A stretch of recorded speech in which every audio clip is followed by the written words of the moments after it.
What's going on, friends? It's Anton Daniels, and I gotta have a conversation with you guys about TIEGE Henley because you see how the sun is hitting me. This is no finesse, no makeup, no filters, no none of that.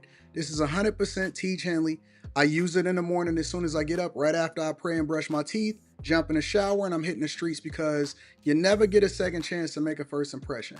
So even though they're giving you 40% off your first order, 20% off for life, even though you may get a free gift, forget all that, right? Because we would do this even if it was full price because it's worth that much. I'm in the streets, I'm kicking it with people when I see Dusties everywhere. You don't want to be them. You want to separate yourself. And the way that you separate yourself is self care. Ladies get it for the fellas. Fellas don't wait for the ladies to get it for you. I'm about to hit the streets right now and I'm feeling confident. I'm feeling great. I mean, I already got confidence, but to have that extra boost of confidence, knowing that you've taken care of yourself and you set yourself apart from all of the rest of the sheep that's walking around making bad decisions on a daily basis. And it's reflected in their actions. It's reflected in the products that they use. It's reflected in the people that they follow. And so if you're trying to level up, if you're trying to make sure that you look good, they're going to send you the pack. They're going to give you all of the instructions on how you're supposed to use it. Then make sure you get your TIEGE Henley. Again, 40% off your first order, 20% off for life. Get your free gift. Make sure you tap in with your boy Anton Daniels because Unc is never going to lead you wrong. I would never have you use a product that I don't use myself. Again, they've been rocking with me for a long time. Make sure you get your TIEGE Henley. I love you. I appreciate you. I'm going to holler at you guys later. What up? What up? What up? What's going on? Is Anton from antondaniels.com. I appreciate y'all for continuing to rock with us. Got my friends and family here. Listen, I got a special surprise for y'all. The next time that Carrie is on the stream, we're gonna have her on the cover. She finally she finally decided to join the crew fully. So I got my girl Carrie, I got Slimmy, I got Quinn here, or Q Diddy, however you wanna. What's poppin'? It depends if you think that Q Diddy is having a freak off today, or if you think that Q Diddy is being intellectual, then we're gonna call him Quentin. Or sometimes he like to go by Quintavious. I don't know what he's gonna be tonight. But we here in the building. What up, y'all? How y'all feel? What's poppin'? I'm I'm great. great, man. How y'all? How was y'all weekend? Because between Friday, well, for Carrie, it could be a long time till we talk to her the next time, right? But between Friday, Saturday, Sunday, Monday, and then we jump back on Tuesday. It's a gap. So how y'all been since then? Oh man, I just be working it when those my days to work. So from Friday to Monday, I'll be working. So you know, Charles said, "Hey, Slimmy, you single?" yeah, I'm single. You must have missed the last episode. Hey, Charles in charge. Listen, Charles in charge. He's single. He like 6'9". I'm 6'5", man. 6'5", 6'4.5", really. He's Really six single. four now. 6'10".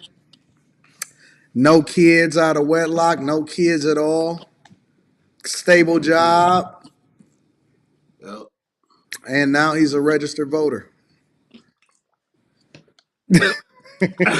You know what I'm saying? You know what I'm saying, Charles? Go get yours. Get yours, baby. Hey, listen, women, I think that the most attractive thing for men is women that shoot their shot. Oh man. Whew. Good grief. Is women that shoot their shot. I want to start it off with that. Just a little bit of an icebreaker. Carrie, what do you think about women that shoot their shot? Um, Desperate. I think it's well, no, I don't think it's desperate. I think it depends on how you're shooting the shot. From half What do court. you mean? I mean, I think it depends on your approach, but in general, I think it's fine. I mean, once you get to a certain age, I Jump think you shot. need to be able to communicate to a man. So, if you see No something layups. and no layups. I think that if you see a man and you want to say something to him, especially if you don't think you're going to see him again or whatever, I think you should take a chance and go approach him. You How do might you never go see him about doing again. that, Carrie? Test the I waters don't know out. about all that. No, no, Carrie. Back. Carrie, we doing role. Carrie, how would a woman if obviously we know you're not in that position, right? But just for the sake of fun and conversation, how would you advise a woman to shoot their shot at a man that they like, Good but they Lord. or if they gonna ever see him again? I don't know, Anton, because I didn't. Well, you know what though? For my husband, I didn't go to him. I went to the two women that he was talking with What do you mean? that I worked with. What do Huh? you mean? So I met so I worked for a pastor of a church, and my husband was like the church was one of my husband's clients. So Okay. he was meeting with two of the women who he normally deals with for different events at the church or what have you. I saw him talking to them in their office, and when he left, I went into the office and was like, "Who was that?" So Hmm. then they called him, and he came back to the office, and then they called me in the office, and then we started talking. So I didn't go to him directly. But I guess I Ah, So was the one who was like, that's like a reverse pull up with a hezzy jump back kind it of shooter is. shot. It is. But it Yeah. worked though, right? It worked though. Yup. Don't I mean, in a tell way, me. you shot your shot though. I did. Don't I guess I did. tell me. Yeah. Yeah. So you would I would suggest just women to say shoot their shot? yeah, just yeah. Just be I don't want to say be honest cuz that could turn You into a don't couple want to different say be things. honest after No, our I don't want to conversation I last don't week. You don't. no, not like lie, but I would just say Don't be be honest, but don't genuine. lie. Like if you genuinely are attracted to a man and you want to be able to speak to him, or you want to be able to, call him or something, I would say just go in your most genuine way and approach him. I Mm. don't think you should take my approach. I think you should take Why your wouldn't you say approach take that your approach? I don't understand now. because I mean, I think that you should more so do what feels natural. Do what feels So like you would be expressing to that person like there's an So tell attraction the truth. here. So tell the truth. Tell the truth, Quinn. what does that mean? What do y'all mean? Tell the truth. I don't understand. Well, she said don't really be honest, and then she was like, "Don't lie." I don't really know what that means. I don't either. No, I when He I said said don't manipulate. no, no, no, Manipulate the no, no. situation. No, because some people might be so focused on the honest part that it comes out a Well, little why are rough you or making it a so certain way. difficult? If you see a dude, like, what is there not to be honest with the dude that you see, and you wanna I shoot your used the shot? Like, wrong what? word. Okay, Take honest off because I didn't because y'all are thinking therefore the don't be too opposite. forward. Is that what you meant? Don't be too forward. Like don't be like, "What's up? I'm trying to," Thirsty, like like no thirst trap. come in I nice think that being and forward is delicate. absolutely great. No, because then I think you're a whore. No, you got to be Okay, forward. It doesn't matter what you think. have Men class. want women to be straight up. Somebody in the chat said women can't spit game. I think that that's absolutely a lie. I think that women That's spit game false. much better than men. And the reason that I think that women spit game much better than men is because I think that men tend to take a direct approach. Spitting game is not just your mouthpiece. Spitting game is a strategy behind why you do whatever you do in the first place. Women take an indirect approach, but then at the same time they manipulate men to think that a lot of times that the man is actually spitting game to them when women is just putting themselves in a position to trap them. So, for example, women can give a choosing signal. They can put themselves in a position to make sure that they're noticed by a certain guy. It's a lot of things, but all of that is game. Every last one of that, all of those things are game because they know that what they're doing in order to get the attention of the man that they want. So, a lot of women do have better game, and I don't think that guys really care about when they get to a point to where when they actually having a conversation with a woman is really just If a woman tell a guy that most women, if a woman, a nice looking woman, if a woman tells a guy that she likes him, chances are she definitely in. And so that's why I don't understand why women don't take more of a direct approach as far as actually shooting a shot at the guy that they want instead of hoping that the guy noticed them and then say something to him. Yeah, not be direct, but don't be. Somebody said it. Let a person know you're interested without making them uncomfortable. Like, be a lady. Be a lady. You don't have to do any of that as a woman. If you just go talk to a dude, you don't have to just talk to the dude, and the pure fact that you approached him is enough. It's not. Mm-mm. It's not. Mm-mm. Mm-mm. Nigga, if I'm sitting there and a woman Oh, would approach me, nigga, she want my ball sack. That's what I feel like. Man, listen, bro. I see on single guys. I got friends and all of that. Sometimes we was hanging out. I just came from an event. Um, Women speaking to a guy, especially nowadays, is just that. A lot of times it could be women speaking to a guy, even if the guy think that the girl like her. A lot of times they still won't even like. A woman has to be very matter of fact nowadays, because not only do certain guys got options because they outside a lot, but also because a lot of guys are still apprehensive because of the way that we've been conditioned nowadays as far as how women treat men. It's just the facts. Like a lot of guys are apprehensive because, you know, I think social media plays a role in it. I think how women kind of get the don't talk to me kind of thing. You know what I'm saying? People are less social more than ever. I think that the social people are super social, and it's like it's no middle road nowadays. It's either you're not yeah. social or you You a, super social. you an introvert or you an extrovert. Like it's no middle ground. I agree with that. Yep. Like, cause it's like I don't. when you see people out, man, like you either see them like fully immersed in conversation or they just sitting there. Yep. Like, and it's actually very strange to just see people like just sitting and then they just like in their own bubble. It's weird because I don't remember it being like that in like the early 2000s and the late 90s. Well, we didn't I, have no I choice. You didn't have. Think about it though. In the late yeah, because '90s, very few that people fucking was. phone. Yeah, very few people was even on Xbox Live back then. You know what I'm saying? You didn't have as much social online activity. You know, you still had to go outside to do most things. You didn't have. You couldn't work from What? Where? You must have come from a poor family. You didn't have no AOL Instant Messenger?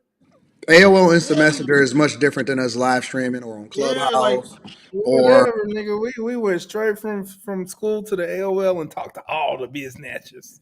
still didn't matter. You couldn't you.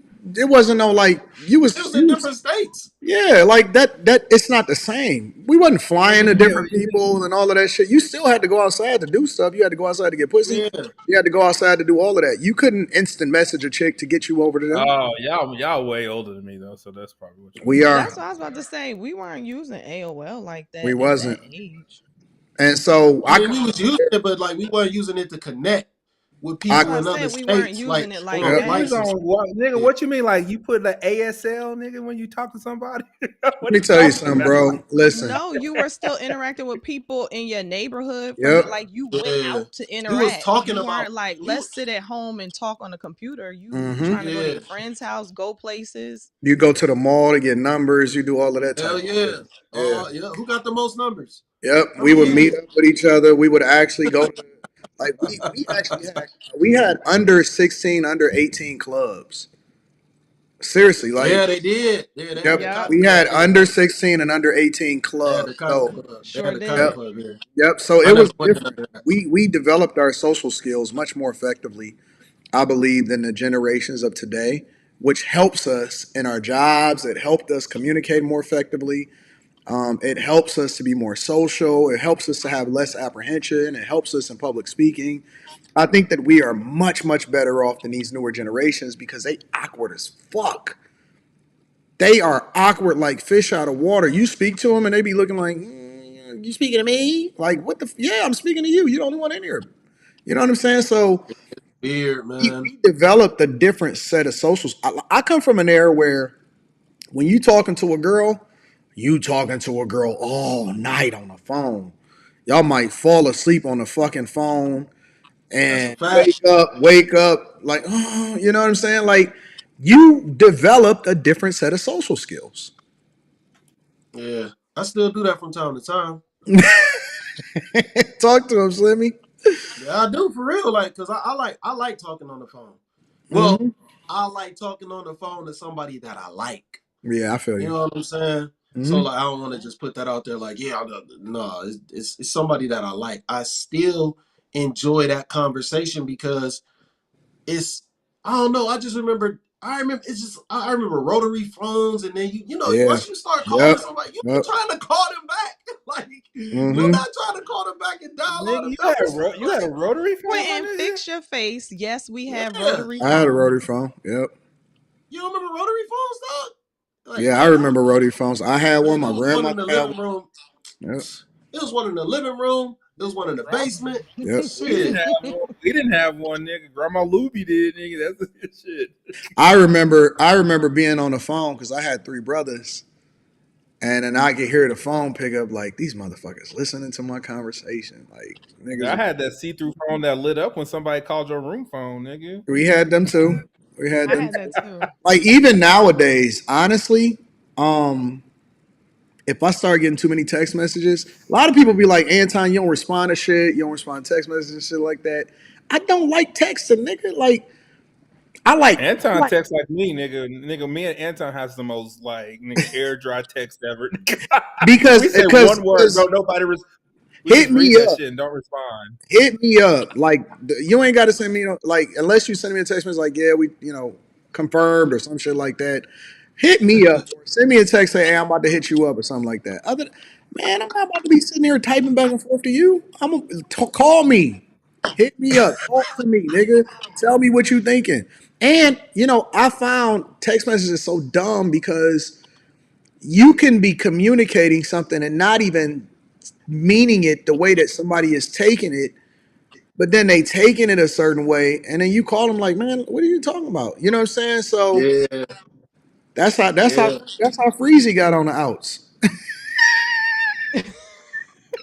yeah, yeah. Now seriously, Y'all have to that's how because I understand. and when the nigga was I mean I hate to bring this up, but I'm using this as an example. When the nigga started crashing out, I seen the shit. I called him, and I'm like, hey man, is everything okay? I didn't know what was going on. I said, is everything okay? Oh, you got my text message, man.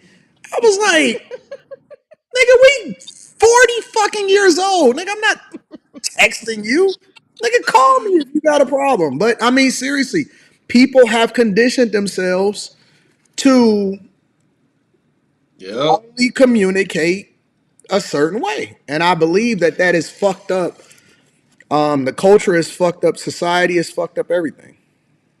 I know Honestly. I'm guilty. I'm guilty because if you don't text me back and I feel like I done gave you a certain amount of time, man, and I'm trying to no, but if I'm trying to get some real info from you, man, and you taking your time with that shit, I'm gonna be salty, man.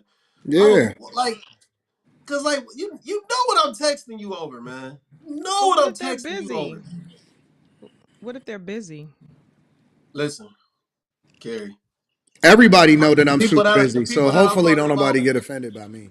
the I'm people that I'm always talking busy. about, they not busy. They not busy. I I They try sitting my over there. best with phone You have etiquette to realize and this comes from communication to Slimmy. not be mad at people because I don't want them Oh, holding it against me if I don't call right back or if I don't text right back. You So have to. You haven't been in the group chat long enough. Slimmy is always the first one to respond like that. This nigga Slimmy ain't if never doing nothing. if that no that's not true. That's not true. That's because Nigga, I sometimes every I got time I my write that phone in the in group hand. chat, Slimmy be like, "You do, gotcha." But other times when I don't have that phone, I don't see it for a while. I don't see it I for a while. listen. You might not. I may not respond. It don't. I see it. Honest to God, and I've been working my ass off on trying to be more. I work my ass off on trying to be more communicative effectively with all of the different ways in which we communicate. But I promise you, sometimes I see it and I be like, I like that. And I just may not respond right away. I love you. I'm multitasking. You know what I'm saying? I'm doing a whole bunch of stuff at the same time. So it's not a reflection of our relationship. It's just a reflection of my lifestyle. I got Slimmy, lifestyle. do you text while you driving the bus? Oh, I can't. I can't even have my phone. No, no, Good. no. Okay. No, you don't. No, no, no, no, no. Hell no. I don't even text when I'm driving the car. No, I don't do that. Good. Hell no. That You shit got a is car, that shit. Slimmy? Yeah, I didn't know if you I was gotta like get a new one. I didn't know if you Well, lived in no, that no, kind of no. city. I You got a I'm car, driving Carrie? somebody else's, but I gotta get my own. A truck. Now you A know truck. Carrie got a truck. She got kids. She got a bunch of kids. She's a soccer mom. Oh, like I didn't know like some of these like mass transportation cities. I didn't know if like some of y'all didn't have cars or something. I actually just ordered Man, a. you ain't gotta. I No, wound up no, man. ordering a This ain't Cybertruck. LA. This ain't New York. No, I wound up no, man. ordering a Cybertruck, bro. Oh my goodness. That mug be looking crazy on the streets. I I want to see see this the one. inside of one. This mug is all black. Yep, All just black. ordered one. I literally got the confirmation just a second ago. It's a They wrap. scheduling for my delivery. So We'll do a video of the inside of it. yeah, I'll Or you document can it. You just know, I go like look to at one on document. Auto Trader and call it a day. Hmm? I said, or Carrie can just go look at one on Auto Trader. I didn't want to honestly. That'd be dope I'm too. I'm kind of cheap. The reason that I kind of I waited because I had ordered it way back when they first placed it, and then they called me with my delivery, opportunity and all of that. But the first set of them was a foundation series, and the only difference was like a little bit of trim that said foundation series, like I guess the first ones, and like one thing that said foundation. It was extra $20,000. Man, I'm not paying an extra $20,000 to have a foundation series, and so I was like, nah, cancel my order. Then they hit me up the other day. Was like, we giving out the ones that's not the foundation series, and it's 20,000 cheaper. I said, all right, well, I'll take that one. So I'm supposed to get a delivery by December or something like that. So we'll see what happens. Now, do you have any other electric cars? That's gonna be the first Yeah, one, all electric.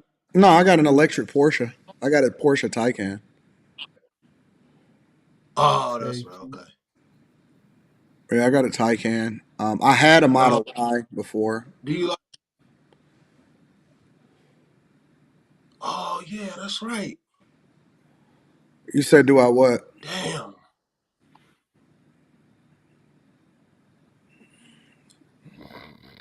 Quinn, what'd you say? I didn't say nothing. Hello? Why are they telling me to cancel the order? I Was think that Quinn? Slimmy is lagging. Slimmy is lagging bad. What happened? Can y'all hear me? Yeah, we can hear you now. You was lagging real bad. Oh shit. You was talking like a Chinese character. You was like, "Where you going?" So For real? you was talking like a Chinese character for a minute. So you was lagging, but you good. You good now. Oh, okay. Um, Oh, yeah, I can't wait to get it. I'm gonna play around with it, see what's happening. Um, Is the Cybertruck really big inside? Because it looks like there's no, it's a lot fucking of trunk massive. space. It's massive. Not like I know it. Okay, I gotta find a different one. no, I think I it's. want I to think I see got that that. delay because somebody had called and Yeah, it came through. probably. All right, y'all. So let's pivot for a second. Let me read some of these super chats, and then we're gonna get to the show. I just wanted to get y'all thoughts on women shooting a shot, and if y'all found that to be Ladies, more shot. attractive than having to approach a woman. My wife, I know Rita's adamantly against ever shooting a shot.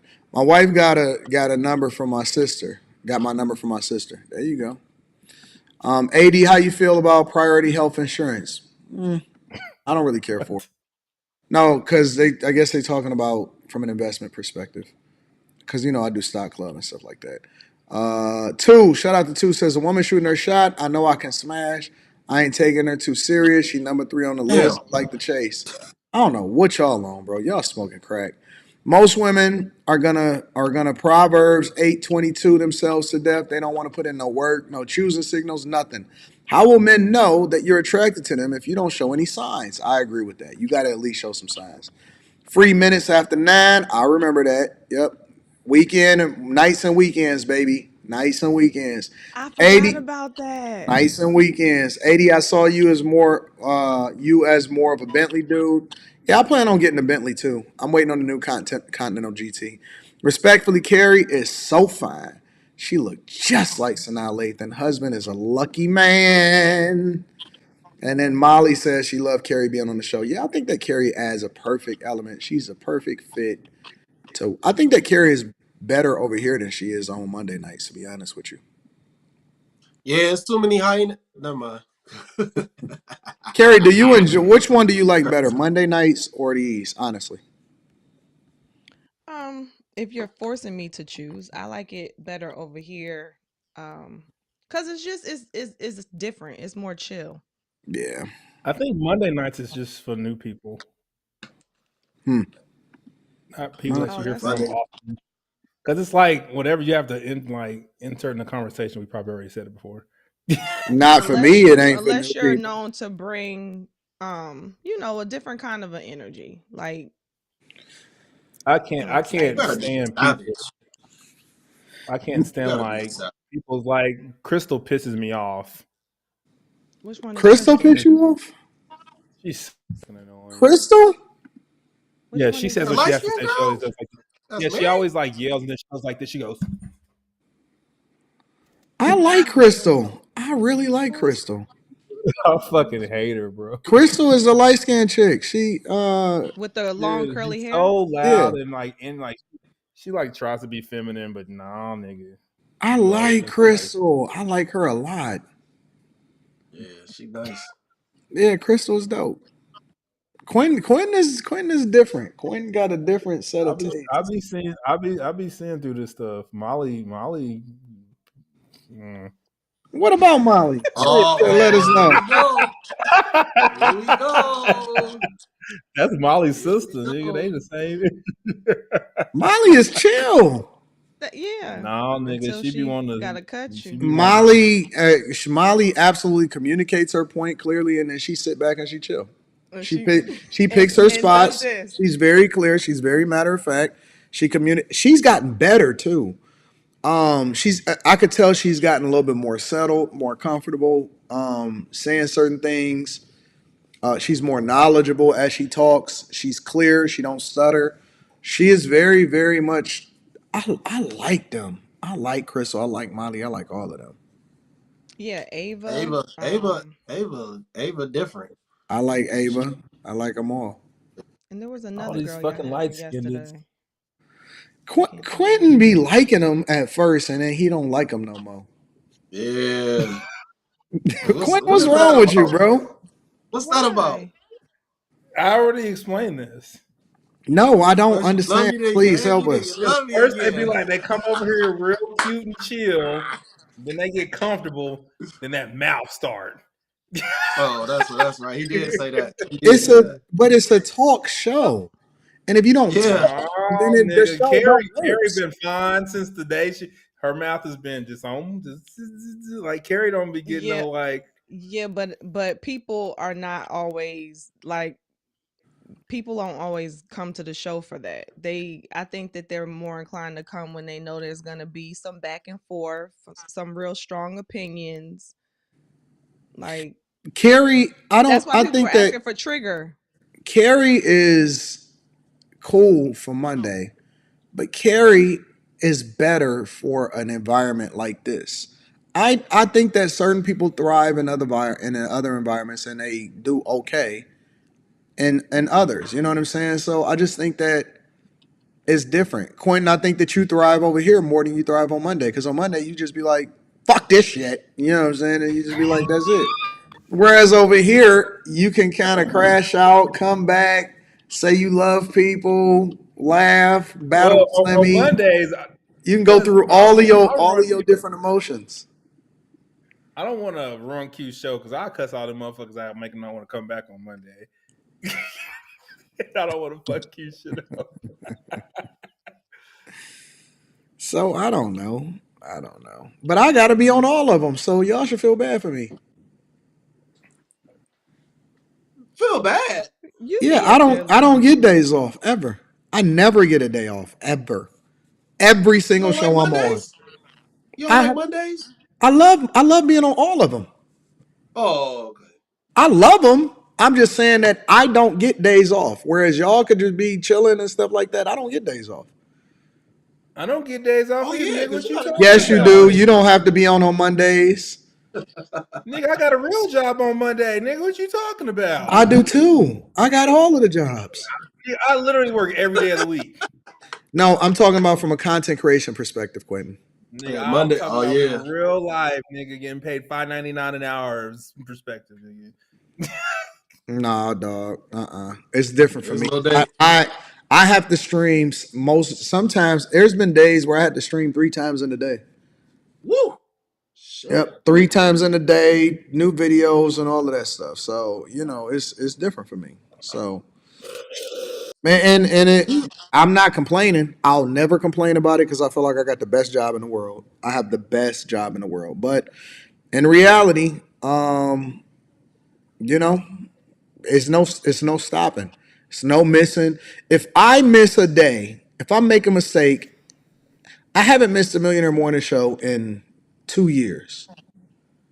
If I miss a day, niggas gonna be like, "Is this nigga dead? What is going on?" Because it's Yeah. not normal. It's abnormal. You know what I'm saying? I got messed up on my time change in Bucharest, and niggas was like, "What's wrong with Anton?" This nigga really think I make $5.99 an hour, nigga. That's below minimum wage, nigga. What you talking about?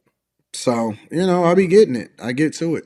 All right, let's go ahead and get to the show. What up to my girl Mika? Mika be grinding too She on the says low. she don't get days off either, Mika. Mika be grinding. Yes, you do. Mika ain't streaming right now. Yep.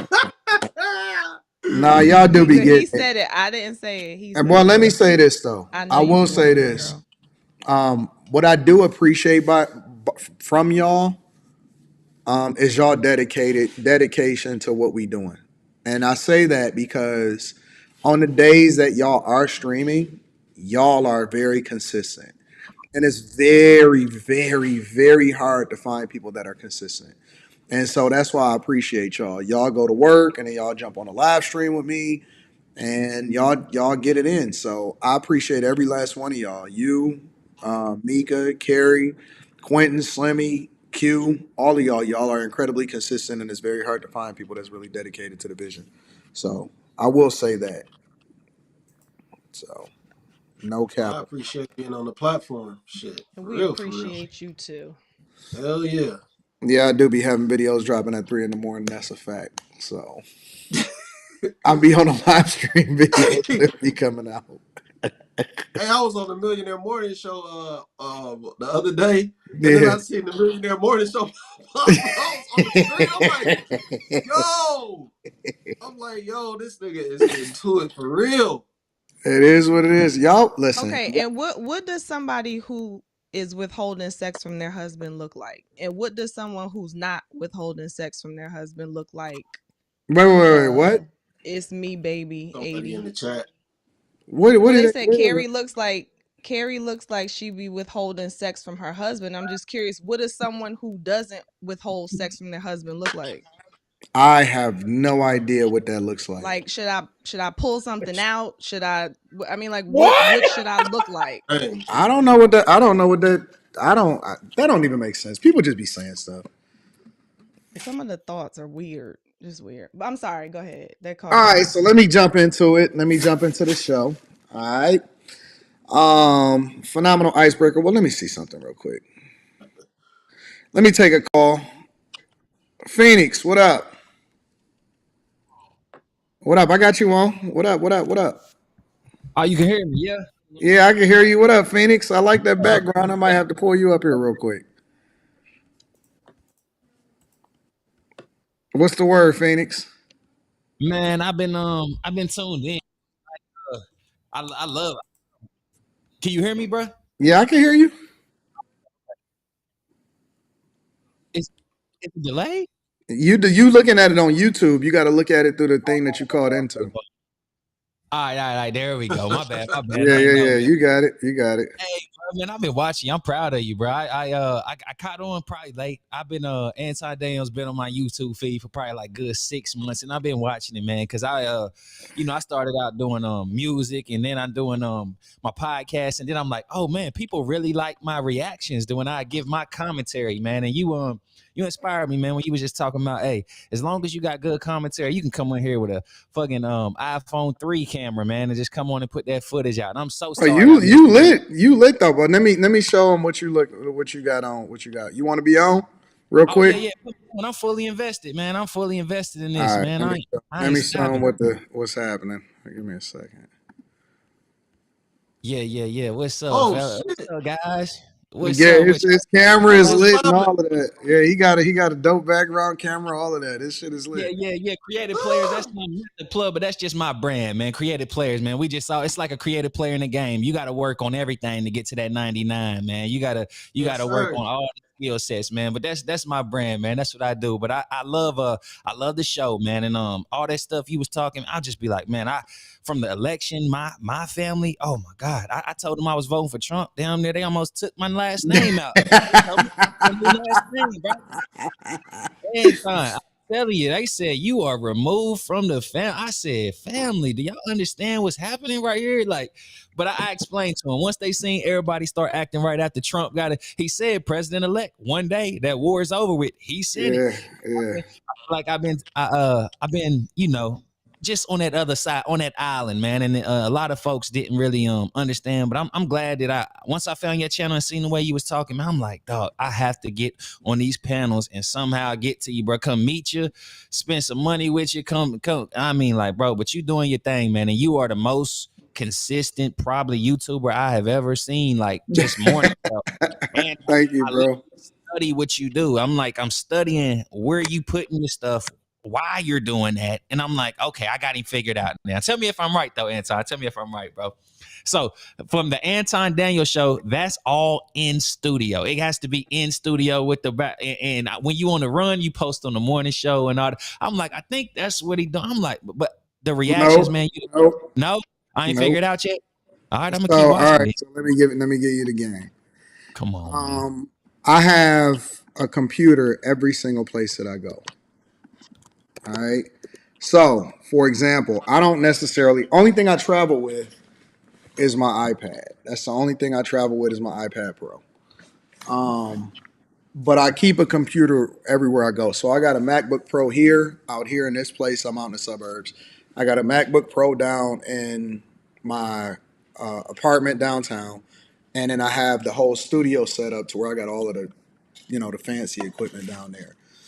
Okay. The Millionaire Morning Show, I always prefer to do that in studio because I got everything set up. But I also have everything set up on every other computer. The thing about it is that, damn, I shouldn't even be saying all this. The thing about it is that I give it a little bit. So I leverage the cloud, and everything that I have set up is cloud related. So, for example, the minute that I finish the Millionaire Morning Show is uploaded into the cloud and it's backed up on multiple different hard drives. But with it being in a cloud, it automatically is accessible with every other computer. So let's just say, for example, I set up the show downtown for after hours tonight. I went to an event. I came out here, left straight from downtown, came out here. I went to an event and then I came out here in order to stream. Well, it's already set up for me to stream because everything is already set up from the cloud from all of my multiple different computers. They mirror each other. So it doesn't matter if I'm doing if I go out and I do some stuff, some content, some videos from here, and then it's going up and it's all of that. It's the same thing that's going to be on every platform. So sometimes you may see me do reaction videos out here. Sometimes you may see me do live streams downtown. Sometimes you might see me do a live stream in the studio. It all is going to give you the same exact thing. It's just that I have everything set up to where no matter where I'm at, I can still get the same result. That's it. Yeah, it's like preparation. It's like you're from the slide. It's like that's what it is. And then I noticed I had them mixed up. The morning show is always in the studio. Yeah, with Yep. Anton. Most of the That's time, I try to. Only time I don't do the morning show in the studio is if I'm out of town. Otherwise, I okay. do it the town. Other than that, morning show, I always try to do it in the studio, 100%. Man, I will say, if you ever in Atlanta, man, and you need some extra hands, man, I'm pretty resourceful, man, as far as the camera, as far as the video editing, anything, man. I'll talk to anybody. I will pull up on anybody. I'm not scared. I used to be in sales, sold cars, sold phones, sold houses, man, and sell myself, man, for sure. I'm 100% sell. Hey, hit me. Hey, email me, bro. Email me. For sure. And then we can connect because I got some new stuff that I'm putting together for the new year. It's one of the reasons why I'm redoing my studio and everything. So should I find your? I can find your email, or are you gonna tell me? No, I can just tell it to you. It's just my name, Anton Daniels 413@gmail.com. 413@gmail. Gotcha.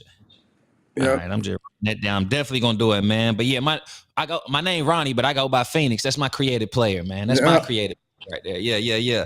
But yeah, and I know y'all was just talking and all that stuff, man. But I wanted to ask you, bro, do you think this is about to be the golden years of America? Because I do. I think that we are in honestly, personally, I believe that we are in unprecedented times.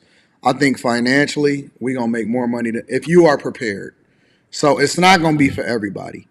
Some people think that it's just gonna fall out the sky. It's not. You're gonna have to be very, very, very intentional. I think that we are in the golden era of streaming. We are in the golden era of capitalizing off of cryptocurrency and blockchain technology. I think we are in the golden era of, and here's the key. I don't think that it's gonna last forever. I think we got a good 8, and this is my personal opinion. I believe we have a good 8 years of getting everything and setting yourself up for where there's going to be winners and losers. Because the thing that I know about America is everything is cyclical. And so what that means is we going to go through times of extreme prosperity and times of famine, right? You are going to have another something. It's going to be a pandemic, terrorist attack, recession, something.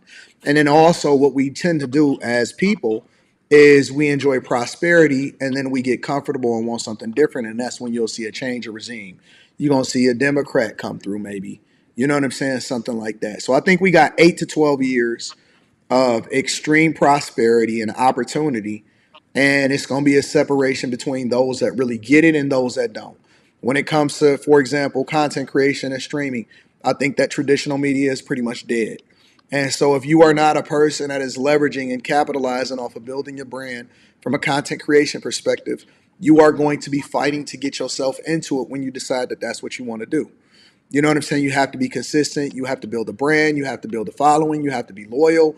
And so those that do it are going to be able to name their price and control. We are the new media. We are going to be the ones that control what happens. When it comes to these traditional cable networks and stuff like that, that's just going to be extra. That's not going to be the foundation. That's why everybody is trying to, you see these basketball players, you see the Don Lemons, they trying to focus on building up their platforms. You see Stephen A. Smith trying to navigate out of sports and start to you know what I'm saying, create his own platform of politics. They're paying attention to what's happening long term, and they're strategically putting themselves in a position to where they can truly take advantage of what the future is going to be. The future is going to be independence.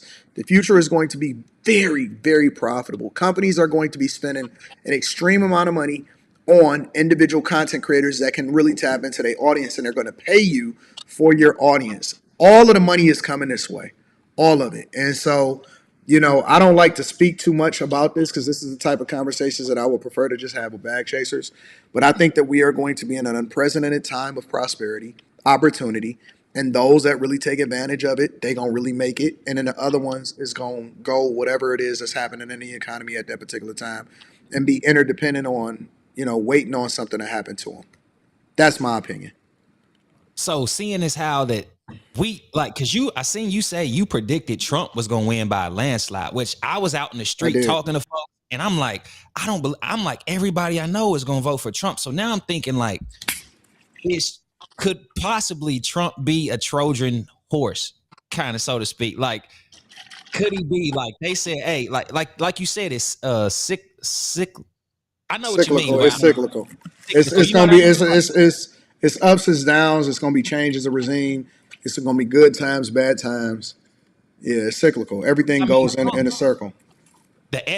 From They talking about no more yellow 5, no more this. They bringing God back in schools. Only 2. It's like this sound We're too gonna good be to in be true. an era. All I've been This, wanting.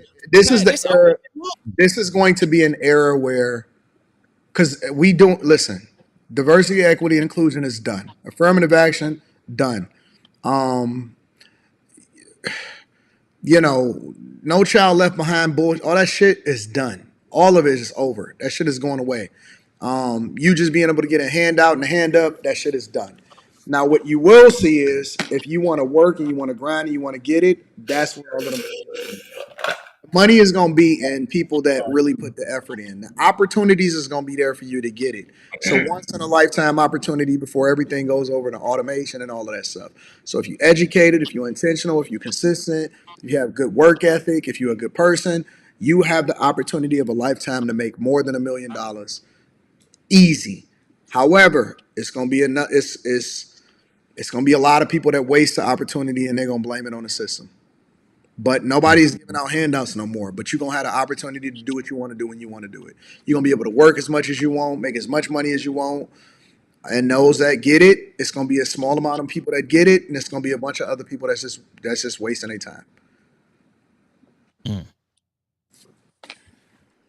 I'm listening. I'm listening. I hear you, bro. I hear you. That's what I'm like. Just Because telling you. it feel like it's too good to be true, man. It's like everything we wanted. Like you gonna just open it. You gonna get these folks out, and I'm like, so with all the money Kamala got and how corrupt we know the system is, and how they, the hand masters, how they do the puppets and all that. So I'm like, what if all along they knew if they really didn't want Trump there? I'm like, would he be there? Like, It doesn't matter because that's the thing. Once you tap into the people, and then we got to move on with the show. But once you tap into the people, when the people got you, it doesn't matter what the system is saying. okay, Honestly, that's what like, look, I don't need a job. The people is my currency because I'm loyal to them and they loyal to me. You know what I'm saying? Like I'm independent. I don't have to market myself to the general public because the people are my mouthpiece. It's like a bank, right? A bank doesn't have to market 30-year mortgages because the people are already promoting it for them, even though it may not necessarily be the best option for people. Because everybody is saying, "Oh, I'd rather buy than rent." So word of mouth is the best form of advertisement, and when you put out good product and you get, I once was on a live stream with 2 people, right? And I said, I'd rather have 100,000 people that love me and truly rock with me than a million fair weather fans. I looked at Roland Martin's stream today, and Roland Martin had 1,600 people on his stream. He got 1 point something million subscribers. The math ain't mathing to me. You know what I'm saying? So I'd rather get it organic out the mud, really doing the work and adding value into people's lives because people tend to be more loyal when you actually care about them and you're telling the truth. You know what I'm saying? So I don't know. I think it's going to be a different time. I'm looking forward to it. It's a great opportunity. So Hey, Wilma, They didn't thank you, believe brother. you when you said that either. I'm I saw telling you, I that. know it. Appreciate you I for was getting just me on like, here. I know you said you got to move on with the show, but Anton, man, they coming for you, bro. They Good. gonna offer you a big bag, man. They CNN coming for you, But bro. but they can't listen. They gonna have to offer me something more than what I thought that I wanted because I don't need them no more. And I'm Powerful. gonna do it my way. And if I can't leverage their platform in order to build mines up bigger, then I don't want what the fuck they got to offer me. They already done contacted me. I'm telling you. I Seriously, know if they smart, I don't they want to better say be it, in. but because I don't really give a fuck, I'll say it. Disney contacted me. Come on. Yeah, Disney, Viacom, they all they reach out and they test the waters and they say, "Hey, man, you mean?" I had HGTV contact me, bro. I was like, "What is this? How does this align with my brand?" But because I don't care and because I am willing to say no, the bag and the opportunities get bigger. So I'd rather do it for free than to take a contract because I know that I know what my worth is and I know where I'm going, even though I know what I'm worth right now. If I would have accept, for example, if I would have accepted a contract a year and a half ago, the numbers is going to be crazy different than it is today than it is a year and a half ago. Last month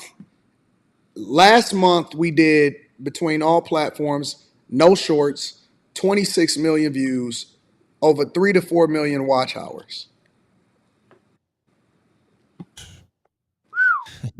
Boy, you on fire, dog. Yeah, you on fire, man. You on fire. I'm glad I caught early, man. Yeah. I just know it's coming. I'm like, man, if they smart, they better be in your DM offering you whatever but I know you ain't gonna take it because they gonna try to keep you in these parameters. Like they might not want you talking about what you talking about, trying to get you to play this little role, man. But I'm glad you're doing you, man. Then I'll quit. Yeah, you like you a gift to us, bro. You were literally like, yo, we need like when you talk, bro, they listening, and I feel like more people need to. I was watching last night. When they come with the numbers, when they come with the bag and they come with the numbers, y'all gonna be the first to know because I'm gonna show y'all the contract. Hey, that's all I'm saying. I'm with it, man. But thank y'all for, man. I don't know if I know you said you got to get on. I don't know if you got to pop me off or whatever you got to do, man. I'm just, like I said, I'm gonna be in that email, man, and I'm ready, man. I'm all ready. Right, man. I appreciate you, bro. Thank you, bro. And everybody else on here, man. Shout out to y'all, man. Y'all keep doing y'all's thing. I was watching y'all last night. Y'all was up to about 6,000, close to 7,000 or something. That boy Victor was acting crazy last night. Who was it? It's somebody, man. I had a good time laughing at that shit last night, boy. But yeah, hey, till next time, bro. man. Y'all again, man. All right, bro. I appreciate you. All right, What's no your problem. channel, man? Oh yeah. Yeah, shout your channel out.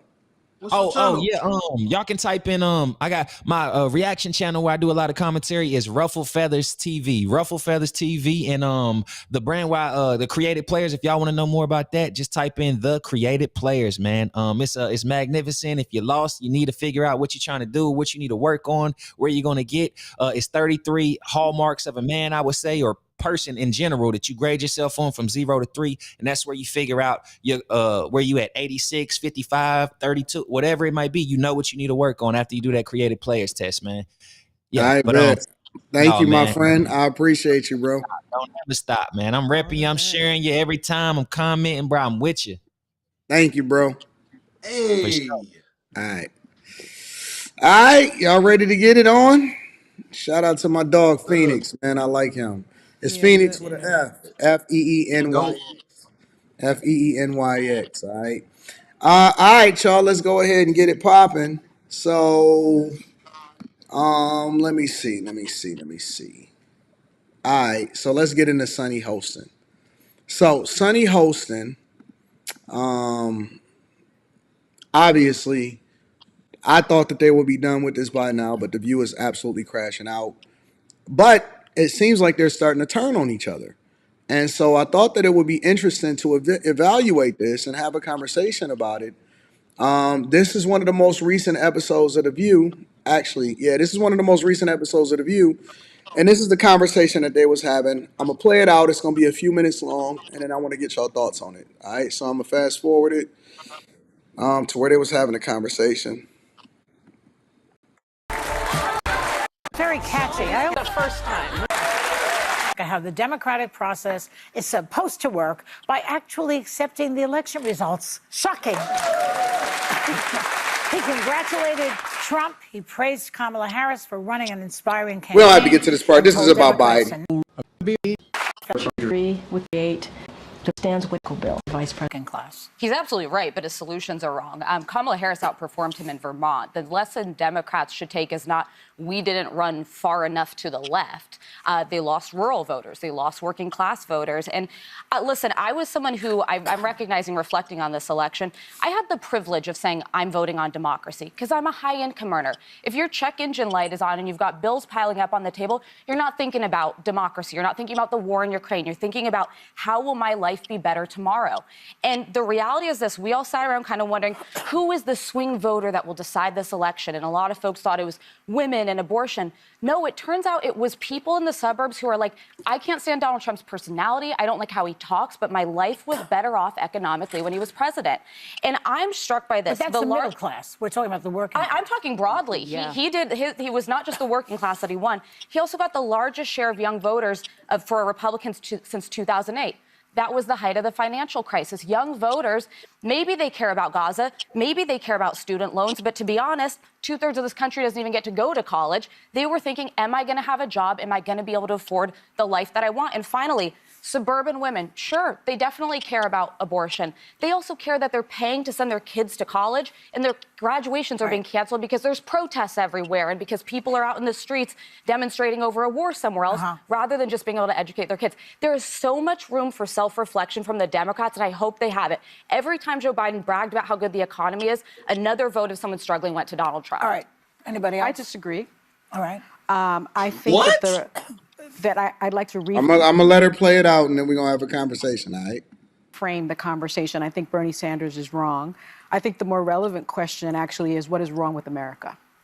I think what is wrong with our country that the Republican Party would choose as a candidate and support a candidate who is an insurrectionist, who is an election denier, who is someone who is twice impeached, 34-time convicted felon, someone who has been accused of alleged sexual misconduct by 26 women, found liable for sexual abuse. What is wrong with this country that they would choose a message of divisiveness, of xenophobia, of racism, of misogyny, over a message of inclusiveness, a message for the people, by the people, of the people. That is what the problem is. It's the Republican Party. But can I say something before? We can do a second. The Democrats are the ones. They are the party that cares for the blue collar voter. The Democrats are the ones who put in Social Security, Medicare, Medicaid, union protection, ACA, unemployment insurance, and Obamacare. The Republican Party doesn't give a rat's patootie about it. Clearly they didn't convince the voters. So all I can deduce is that it's the messaging. It didn't get through to people. They're not paying attention. That's all. Yeah, because the Democrats have always been for the working people. Exactly. And the Republicans don't care about it. I think the message of the Democrats sounded elitist. You don't have value in the society if you don't have a college that way, degree. But when you look at the proof, but Joy, it's condescending. It's condescending. There is a condescending. The way that the left speaks to its voters. It really is. A message of joy and inclusiveness? No, the message of not being educated, being dumb, and what's wrong with America. Who said that? Sonny just did. What is wrong with America? My point here is that that's not what Kamala Harris said. No. But my point is, I don't blame Joe Biden. I don't blame Kamala Harris. Go back as far as you want. I blame a messaging within the Democratic Party. You don't blame the Republican Party Can I just finish my point, please?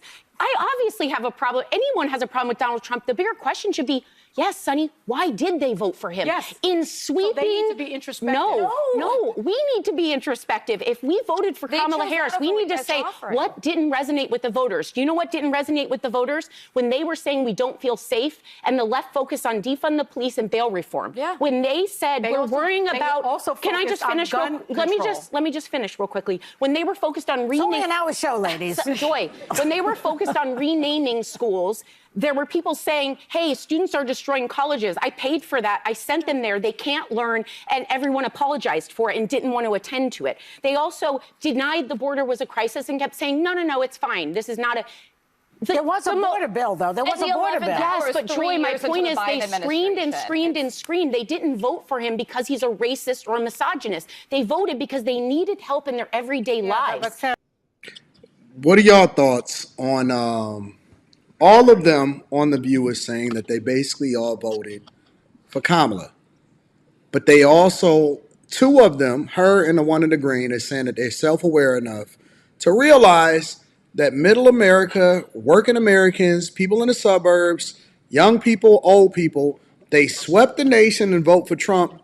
Some of them liked Trump, some of them didn't like Trump, but they resonated with his message because real issues were affecting their lives. And Democrats are tone deaf to the thoughts of what Americans really want. and they keep pushing these agendas on them.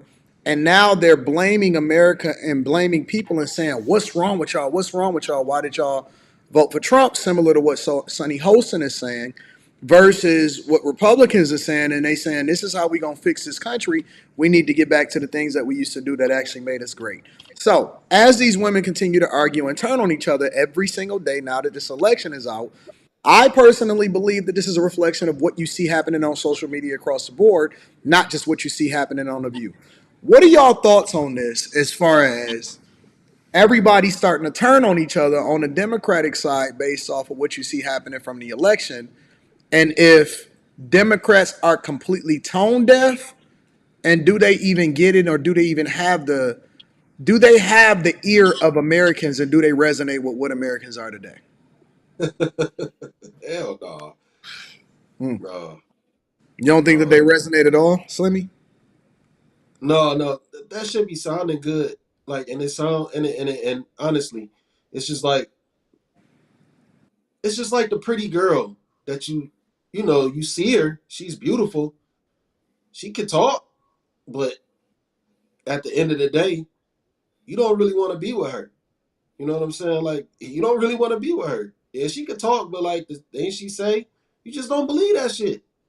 You just don't believe it. It's lies. Like they could try to sell you this whole dream about change, right?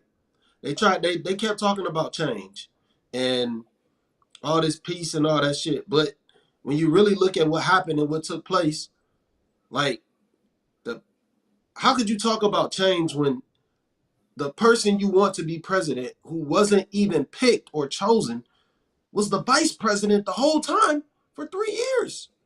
So what kind of change? So people aren't stupid. You know, people aren't stupid. They're just like, well, what kind of change could we really get? You were the vice president.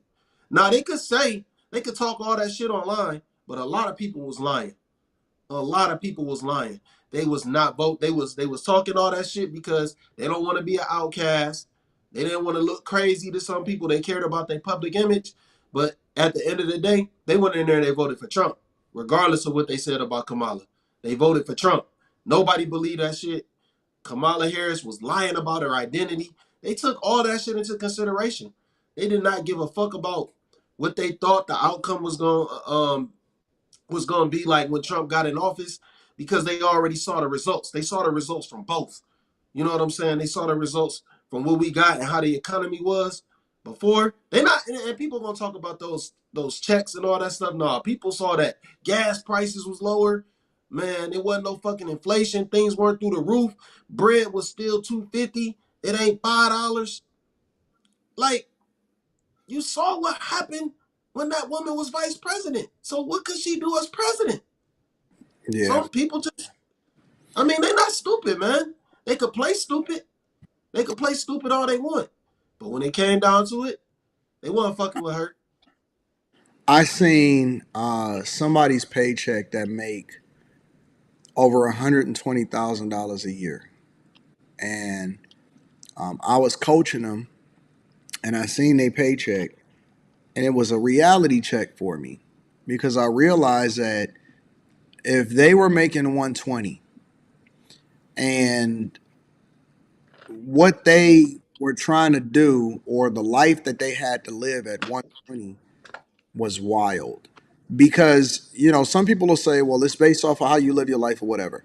All right, I'll give you an example. So after their paycheck, they did their 401k. So they had their money coming out for their 401k. And then they had borrowed from their 401k in order to, I think it was to like ultimately like buy a home or put a down payment on a home or something like that.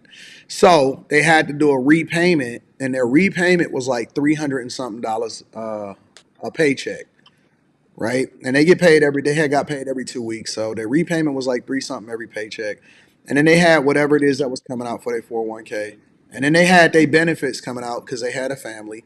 So they had full coverage, and then they had dental and all of that stuff, right? And then they had taxes coming out. So in order to make sure that they didn't owe taxes at the end of the year, they filed for zero. They filed zero. And so their paycheck, if I'm not mistaken, was something like, after all of that coming out. Now that's just basic stuff. That's 401k, that's taxes, that's healthcare coverage, all of that stuff, right? At the end of the day, their paycheck was like, and this is every 2 weeks, so they get paid twice a month. If I'm not mistaken, it was something like, it had to be something like in the upper twos, lower threes after taxes, right? You got to remember, once you get What? taxes, it was like in the upper twos, lower threes, 3,000s. You know what I'm saying? Like it was somewhere like 2,000 or 3,000, like 2,900 or something like that. It was like 3,000 something or whatever it was. That's the honest to God truth. At every 2 weeks, making over $100,000 a year after taxes, 401k, and everything. That's just the real. That's the facts.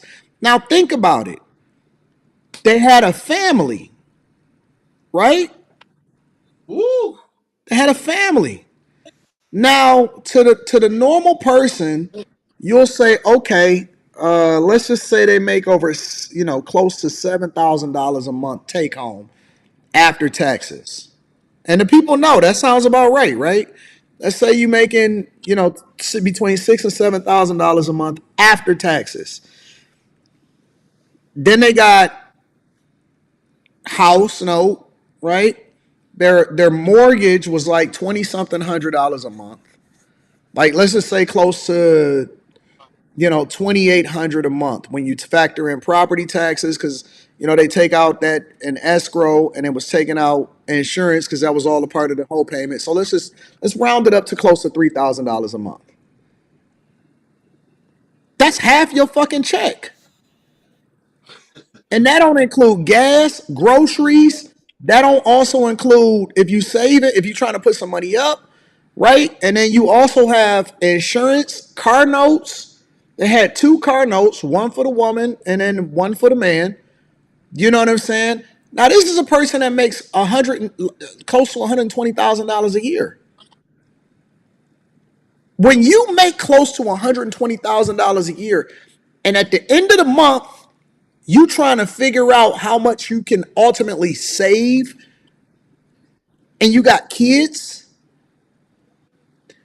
that's a fucking no. That's a reality check.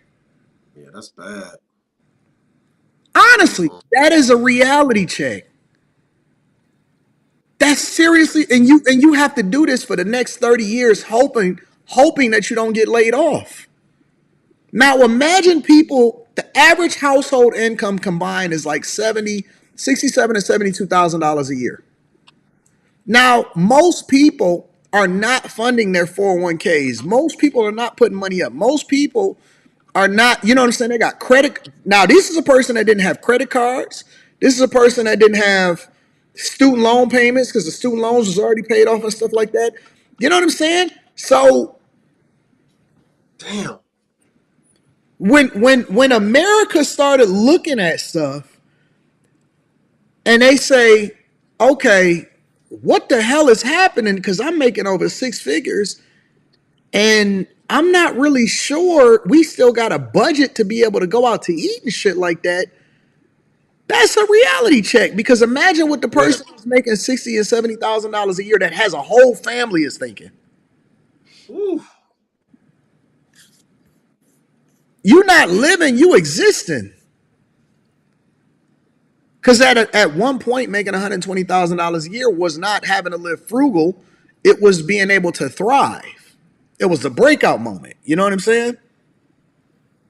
No, that's like, that ain't it. So that's what I'm saying. I don't think, I just don't think that people really are paying attention to what's happening, in real life. Yeah. I just And don't. you know what? Another thing is, I see like that. I just noticed like online, and there's a lot of people. They be sending me shit. Because I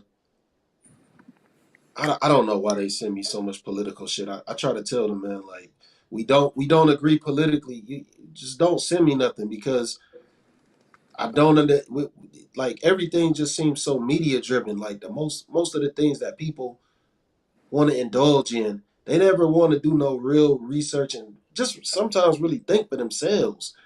And everything is always like Trump this, oh he said this, and they taking things out of context and they taking the things that the media is hyped up. If you really go and you just look at the state of the economy in 3 years after the 4 years that we had, and you don't see a difference, it's something wrong with you. Yeah. It's something wrong with you. Man, this shit is fucked up right now, man. I'm gonna be honest. Back when Trump was president, nigga, it wasn't no way, I didn't have no excessive ass pre-tax that was just more than my federal taxes. No way. Hell no. Yeah. This shit is more than my federal taxes now, man. That's money that you can't get back. Yeah. You can't file that shit back. Where did that shit come from? I Like, don't I know. do not remember that shit being more than my federal taxes. Maybe I'm tripping, but I swear I don't ever remember no pre-tax being more than my federal taxes. Like, that shit is insane, bro. Insane. What do y'all think, Carrie and Quentin, on this? I used Well, to I'm like glad Sunny that at Holston least. when she was What'd you say? What'd he say? Quentin is so What'd wild. you say? Quentin is such a He wild. said he used to like the girl, the host. Quentin is such a wild card, bro. what do you mean? Like, He'll just sit there and not say nothing. He'll just pause and just be looking at him. Then when he I've gets struck learned by a moment. when people start talking, I usually just shut up because I'm polite. Oh.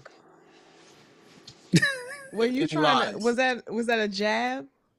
No, he just like the cat. No, it's an uppercut. We were talking at the same time, Quentin. But I will yield to you. Go ahead. Look at him. Look at him. Man, this dude ain't gonna say nothing.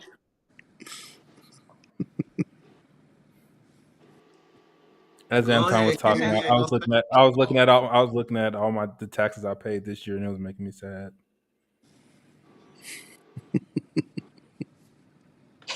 I pay more in taxes than some people make in a year. Gosh damn. Listen, And nobody is. that makes me sad. Look. Let me tell you something. Nobody is more stressed out than Tom Dog. I get these letters all the time, bro. All the time. Department of Treasury, I to the R to the S. This is what I get all the time. Why? What up, Mika? I just brought Mika in. You said why? I'm about to say, where did that girl's voice come from? You said why do I get them? Yeah, why do you get those all the time? Because the IRS always want to make sure that they getting their money. Yep. Yeah, see, that's why you gotta, most people don't take advantage of, and I mean, you got businesses, but most people don't take advantage of all of the tax breaks that they can do to the point where you can zero it out. I've said this before, but it's in the tax codes. Like you can literally write off everything and zero it out. This But the makes me problem sad, that's come, Anton. what? Man, I'm not gonna show your stuff, bro. That's as of my last fucking paycheck, and it makes me want to fucking cry. Yeah, that's pretty insane. So why don't you?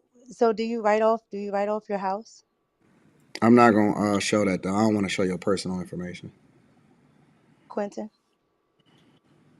I'm not Do you gonna write tell off your any of my house? personal. I'm not gonna tell any of my personal information to Mika. Feel comfortable. But then he'll text me. But then he'll text me on the side like, "Hey, what you think of this?" But okay, Oh Lord. okay, okay. I got you. Next time you text me.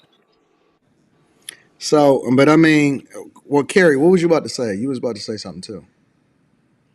Yeah, but it wasn't on what y'all are talking about now. It was your original question. Yeah, I mean, we I was can just address that right I was now. just gonna say that I'm at least glad to hear that there was some reflecting happening, because this is the first time I've heard anybody who voted for Kamala come back with any reflection. So I I've was been happy to seeing at them least hear fight all that. day long, Carrie. You They've said been what? reflecting. Most of the people that I see sending me videos, they send me videos of either people crashing out, or them, feeling some type of way and fighting about this whole situation. I don't Yeah, understand I've seen why. stuff about Like people they're usually, putting groups together now to Mhm. fight against the results, and to some black something group, like all these different things that people are putting together now. They I don't. I mean, don't. I some don't of know I them what are they don't. think they're gonna reflecting do. though. Carrie, some of them No, are I'm just saying reflecting. They I are haven't voting. heard. This I is don't the first understand time why I've this heard election anybody. cycle. Somebody take Quentin's controls, please. Why'd you come through so What the? loud, man? What controls? Quentin, turn your mic down, bro. Y'all niggas was acting like y'all couldn't hear me. Shit. Jesus Christ, he's He such a just man. You started like a bad talking. Carrie kid. just kept talking like I wasn't talking. Quentin is like a Quinn, I bad don't I don't child. think you hear how you come in. You came in after I was already talking. Is that better? Did I come in pretty Oh, good Hell, you now? loud. You're extremely bro, loud. turn that joint down, bro. Like that shit is, man. And I'm on That my shit is phone. crazy. Why it sound like that? Sound like what? Oh man. But I, Oh, I have that, seen that, people they are having, I think part of the reflection on Carrie is when they do argue amongst each other, because I see them arguing amongst themselves. They're not arguing with Republicans no more. They arguing, or people that voted for Trump, they're arguing amongst themselves and saying, what the fuck is we doing? Why y'all ain't did y'all even I register to vote? They're arguing the wokeism. They're Yeah, arguing the they yeah, wokeism. arguing. I need I to don't. They're arguing about being all see some of woke. those. Yeah, on my timeline still, I still have people who are like, I'm still not ready. I'm not okay. There's so many people who have changed their profile pictures to black. There's people who are like, I'm going to be strong and move forward, but you all shouldn't have did this, shouldn't have did that. There's somebody who posted, it was like, I hope anybody who didn't vote or voted for Trump, I hope you can pay your bills. You can pay for your health care. Like they're going strong Mhm. over in my I don't. feed. I I don't must need to. know why they talk like we haven't lived through a Trump presidency before. Because they ratcheted up the talking point. So it went from him just being racist to now he's Hitler. He will start World War III. He's this, he's that, and the third. So I don't they think that's ratcheted it what it up. is. I don't think that's what it is, I man. And just. I've never I think seen. people See, you see this shit right here. we literally I think people, you said Carrie, I've never don't seen, say and then nothing No, I to I her. talked stopped. first. I Okay? talked I first. No, stopped. Carrie, I talked first. Carrie, you know it's your turn, right? Yep. It's your turn to catch You Quentin. coming for me? Yeah, because And what did I tell you, Well, Carrie? I told you he get was because me, starting with put that. Mika Oh, on the Carrie's so screen. Come on, nice. Mika, come up on the Carrie's screen. Mika so not on there. nice. Mika's in the dark. But Me, Mika. because I'm in the gym. because Carrie, you got to remember that the minute that he compliments you, you might have it coming next. Right. Because he said that you were Mm-hmm. so nice, and now he's like, I told you. mm-hmm. Anytime you're nice and oh, you so sweet. He gave me the same treatment. The only woman that I don't think that he's come for is Rita. So yep. Put Rita on Right. the He panel never for a did month. that. Put Rita on the panel for a month. We're gonna go go crazy. ahead, Carrie. What'd you say? Well, no, I always want Quentin to go before me if I cut him off. So go ahead, Quentin. You don't know what he was about to say, Carrie.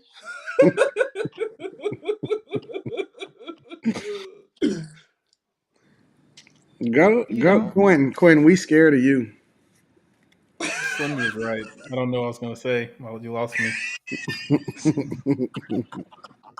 I can't front Quentin. I forgot what I was gonna say too.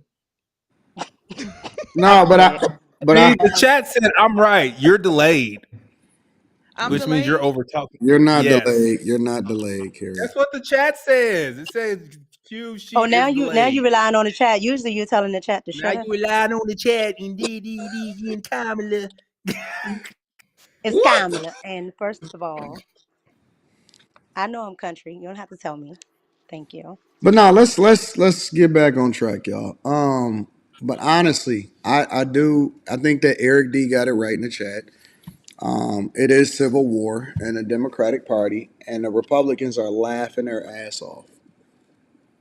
They just I sitting back. don't get why. Like, why are the Democrats so butthurt? Like, usually, like you get this rhetoric, then it just goes away, and then the president's the president, and then we just wait till the because next time. because they Why is it? lost everything. They lost the House, they lost the Senate, they lost the presidency, they got wiped out. Governors, they Really, lost. it's all.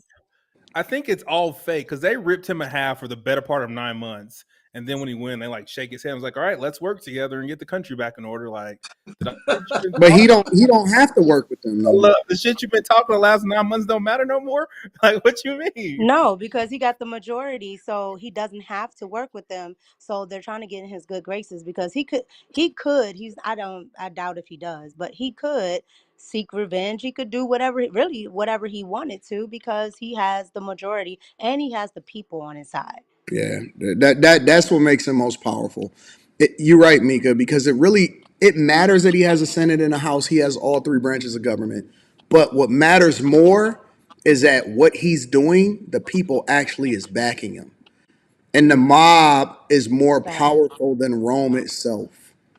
The Hmm. mob was more powerful than Rome. And when the people are backing you, when they say, listen, fuck what they talking about on that side, we rocking with you because we so sick of what they doing over here, then they gonna eat their own because they don't know what to do no more. Because But that's what's wrong with the them. Democrats have always relied on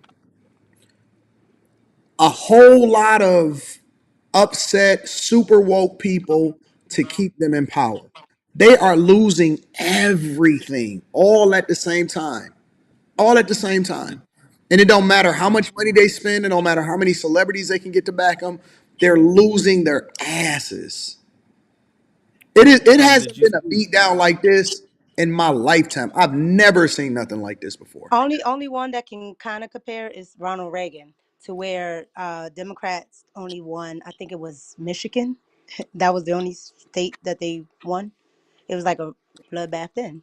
But at the end of the day, the Democrats they haven't figured out how to actually have a coalition with people. They use the identity politics as a way to appeal to feelings to get votes, but they never really create a coalition. Like they just use whoever is the victim at the time.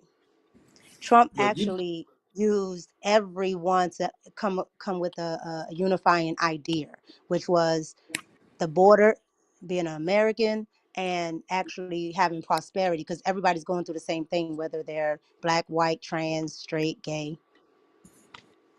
I'm seeing you people, I bring people up on my show on the Millionaire Morning Show every day, and they are revolting in Chicago, one of the most liberal cities, the biggest liberal city in the Midwest. They like, listen, we gonna turn Chicago red. They are more motivated to mobilize and be out on the streets every single fucking city council meeting, every moment. They are relentless on turning Chicago red. They I've said that never seen nothing like that before. like California voted like 40% red or something crazy. They Yep. did. They did because the only thing that kept it blue was the city's core, the LAs and stuff like that. But they got LA London County. Breed. They got rid of London Breed, the San Francisco mayor. They Hmm. recalled Shang Tao, the Oakland mayor. They getting these motherfuckers out of there, bro. It. you I know what like to say that you know what it I is like to though. say that Oklahoma is the only state in the whole country that had all their counties red. The, the another thing is though, the economy's never been this bad when you was able to get this much money. It's never been this bad. Yeah. Like never. Eric D, Like you right. They did have it back then, but it wasn't this bad. The sentiment in the country wasn't this radical. As far no, as listen, we not hell no. fucking with y'all. We don't give a fuck about none of this stuff that y'all talking about. We don't care about this reproductive rights. Y'all can go cry. Y'all can leave the country if y'all want to. We don't. You know what? You I know think what I I And heard it need to from a also gay unfriend person the other everybody. day. This gay person said like humans can get down with the LGB, but they can't get down with the rest of the letters. They're like everybody was okay with gay people in marriage. Just when y'all start doing the transgender other shit, when shit got weird. I think it got And I was even like, what? worse. Well, here I'm gonna save that subject. I'm gonna get to that. Let me read some of these super chats. Because I'm actually you introducing that, Quentin, takes me to my next subject. So give me a second. hmm. The Lord's Grace says, don't want to get off topic, but they just mandated for the Bible to be in schools. Oklahoma just signed a mandate. Carrie is drinking that Henny and Coke like hot cocoa. Just kidding, Carrie. What Q is feeling from Crystal is Philly vibes. Frederico says Big Carrie is in her Coretta bag tonight. Eric Wolf says bad night. Miami lost to the Pistons. The Pistons been kind of playing really good. They've been playing really good lately. I was surprised. Damn, he said he's selling himself AD. Stephen Butler then says mainstream media is overseeing and reported 13 million viewers a few years ago, but only 800K for this election. They're about to start letting people go. Yeah, it's over. It's over for traditional media. Hello, Anton, says Dennis. Hello, Anton. I sent you an email 2 months ago, and again, just now wanting to have a discussion with you at your leisure about starting a late night internet station, playing old school slow jams. I would love to talk soon. Yeah, that's probably not, honestly, that's not going to be a good idea. Honestly, you're not going to make no money off of that. I mean, I know that's if you just want to do it for fun, I think that's cool. But if you're trying to make money, it's not going to work, big dog. Where was Whoopi for the smoke show? Whoopi be in and out. I don't know what she be doing. High Tolerance says, yo, I'm at this Motown show, and a fourth, if not half of the Supremes are Decepticons. What show you at, big dog? One looking like RuPaulish, and the other joint is built like a Kenyan marathon runner, straight up and down. Third legs. Hey, listen, that might be a drag. You might be at RuPaul's drag show, bro. Quentin, like Mika, little brother, he always gonna irritate her. Shout out to Yo Barber, Riley in the building. I think I'm gonna wait till I don't know if I want to wait till Carrie comes back before I introduce this next subject.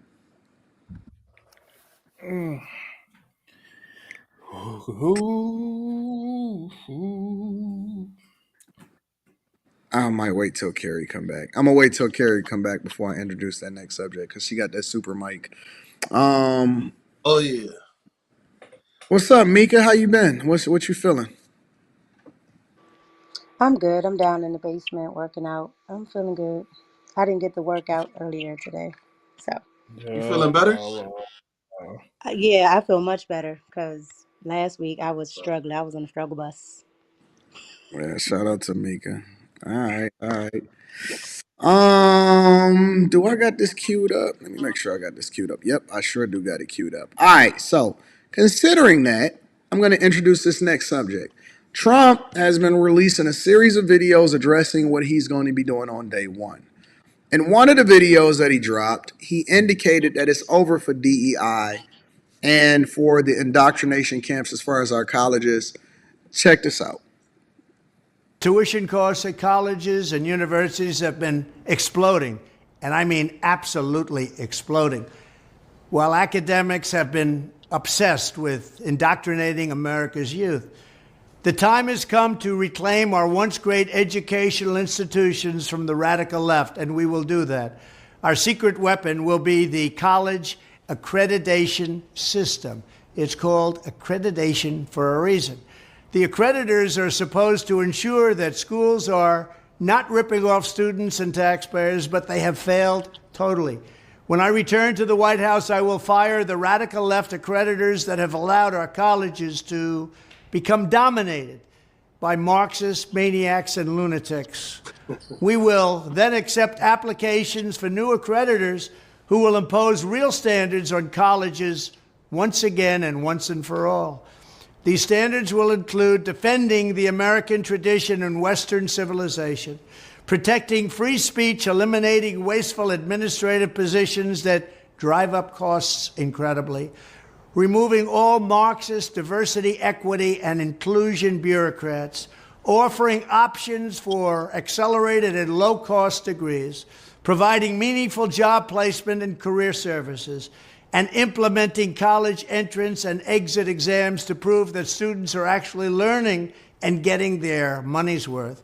Furthermore, I will direct the Department of Justice to pursue federal civil rights cases against schools that continue to engage in racial discrimination and schools that persist in explicit, unlawful discrimination under the guise of equity will not only have their endowments taxed, but through budget reconciliation, I will advance a measure to have them fined up to the entire amount of their endowment.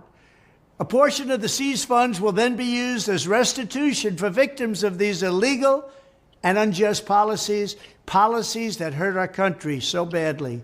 Colleges have gotten hundreds of billions of dollars from hardworking taxpayers, and now we are going to get this anti-American insanity out of our institutions once and for all.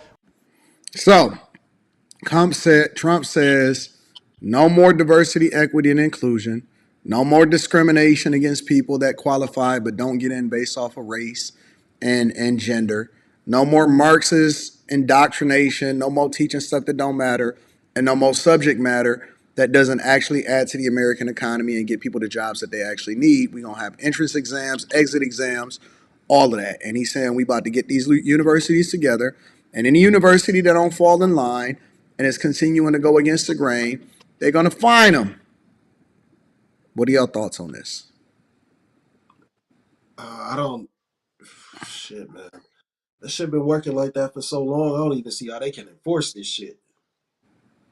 Like Well, he's saying that the secret weapon is going to be making sure that he find the right people and also firing people that determine the accreditation of such universities.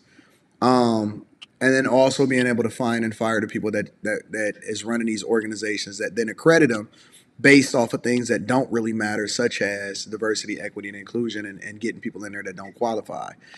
He's saying that a lot of these, y'all got to understand that most of these universities, they lean on the federal government and get hundreds of billions of dollars from the federal government in order for them to sustain themselves, in addition to their endowments, right? So without the federal government's approval, they can't operate and be successful. And so he's basically leveraging every piece of power that he had within the government to remove this indoctrination that's happening on universities and to remove people from qualifying based off of race and gender and things that don't matter, like the LGBTQ. And instead, you're gonna qualify based off of your ability to do the job or be successful at the college itself. Yeah, that wasn't the part that I'm. Yeah, I understand how they could use the enforcement, but I'm talking about. It sounded like he said they were going to get rid of prerequisites. Nah, he didn't say that. He didn't say that. Because he said basically things that don't. I forgot how he worded it, man.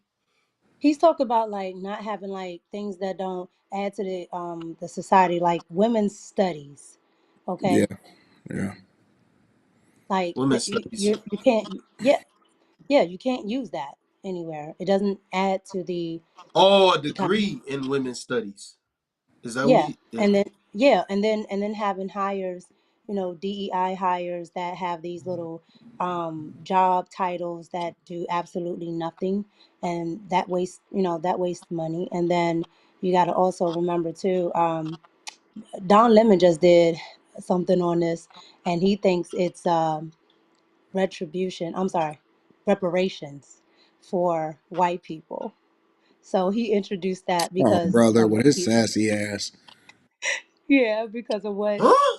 what Trump just said, right? Like there's no more like affirmative action, right? Like you have to have the the knowledge to get in. Like your SAT scores got to be good, right? Like you have to actually qualify when you do your essays and things like that, not just because, your race.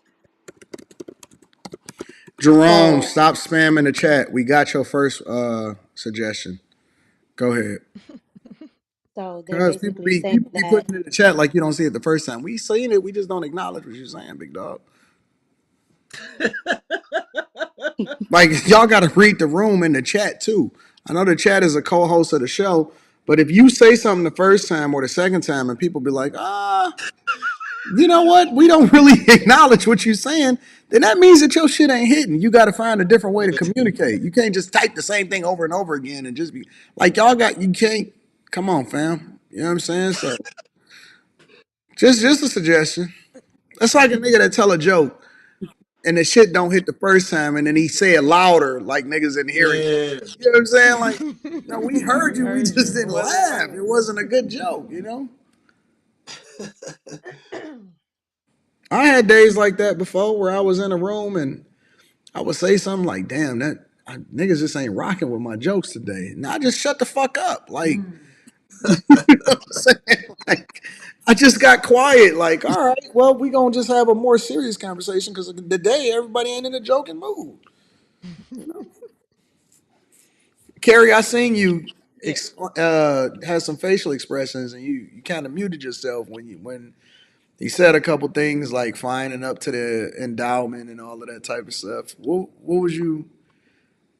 Well, I was trying to think if private schools get any type of stuff from the government, and I just looked it up. They says it's more indirect, like the students can get federal funding from their student loans and stuff like that. So I immediately thought about that.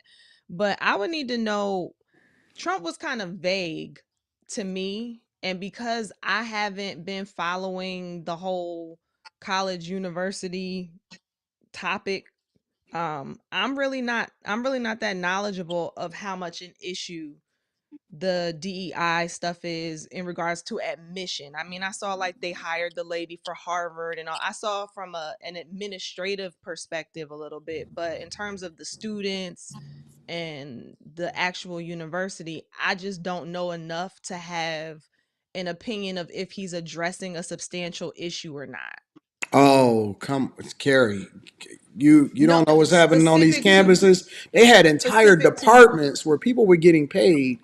That was the diversity, equity, and inclusion departments. Yeah, the Damn. the biggest thing that I had heard about regarding the DEI stuff, like I said, was dealing with Harvard. But the way that he's talking is like he's addressing the schools in terms of the students, in terms of admissions, in terms of if you qualify to be there as a student. I haven't heard of much of that. I'm not saying it's not an issue. It's just I don't know it to be, to really hear him and be like, okay, that's gonna solve the problem. Mm. I would need to go learn more about the problem that he's trying to solve for. I remember I've it heard was a about the girl. DEI stuff in corporate, but not as much in I universities. remember it was a girl. Shout out to her that I had went and visited after high school. Lord Jesus. That I will never say her name, but it was a girl that Rita really didn't like this girl. Um, in hindsight. But it was a girl that I went and visited up on campus after high school. I'm not gonna say the school. Um, Nigga ain't and gonna say shit. no, I can't because my platforms is too big now. So motherfuckers be acting, man, what's going on? Right? Can't say the I used to be name, able to can't say say the that when I school, had less can't say followers. the gender, But I went and visited her on maybe campus, intersex. and she was on campus, and she went into a very challenging field, and she had did really well in school, and she was saying that this was like the second semester that she had been there, and she was like, Anton, I'm not prepared for this shit. I don't even know if they should have let me in this school. Real talk. And that's how she was just saying it. And then, conversation faded, other things happened, and then we went back to a whole nother conversation. But I remember that. I remember that conversation because she was basically saying that she was struggling and she was supposed to be at one of the top of her class. but she really didn't qualify, but she got in based off of some exception because she was black and she was a woman and all of this stuff. And she was struggling, and she was almost to the point to where she was ready to flunk out and quit. And that kind of was like a light bulb moment for me because, later on I started to realize that there was a lot of people that got into these programs in these colleges and they are not prepared and they cannot compete with the other children that are there, and then they wind up flunking out, and then it's a zero-sum game because you got them in based off of diversity, equity, and inclusion or some affirmative action at that time, but it didn't work out for them. It actually ruined them. I just don't get it. Like I see some of the degrees and what made you choose that? Like what is this doing for people? Like gerontology. I saw this one girl I used to tell her. It's like gerontology. I said, what the fuck does that mean? Who? And it's like gerontology or some shit. It's about like family studies. Like what are you gonna do with that? Yeah. And it's I think like finesse is probably like the biggest, like college is the biggest finesse in American history. I don't think it's a finesse. I think it's most of the degrees, you say it all the time, like most of the degrees are worthless. Most of them. Though I think the degrees are fine. Listen, if you want to go into basket weaving, I don't have no problem with that. The problem is that we start allowing for people to take out student loans to finance it. If your parents are paying for you to go to dance, then cool.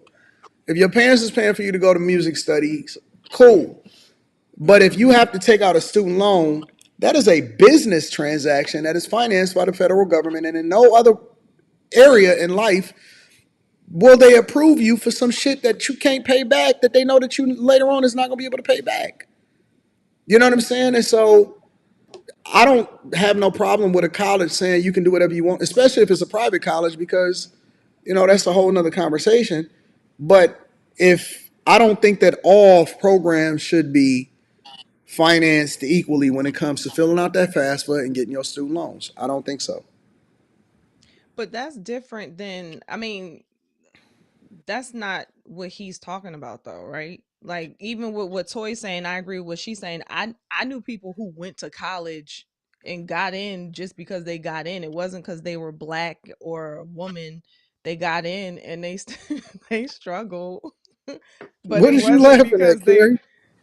No, I'm just saying it wasn't because they got in because of Carrie, let's be honest. Some of these people struggle because they partying too hard, or they not as focused, or they being too social.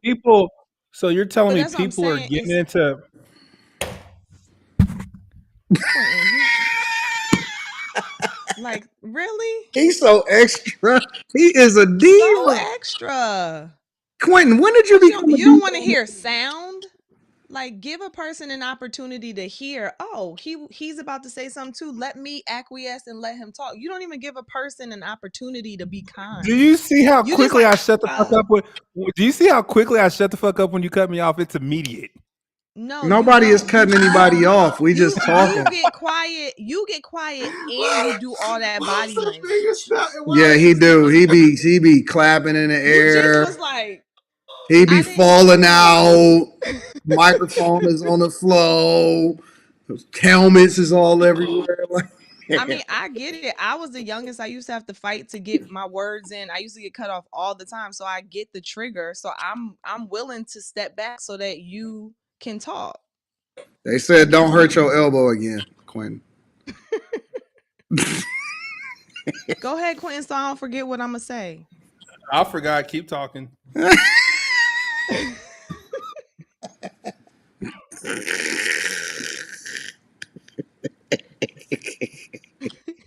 Every motherfucking time.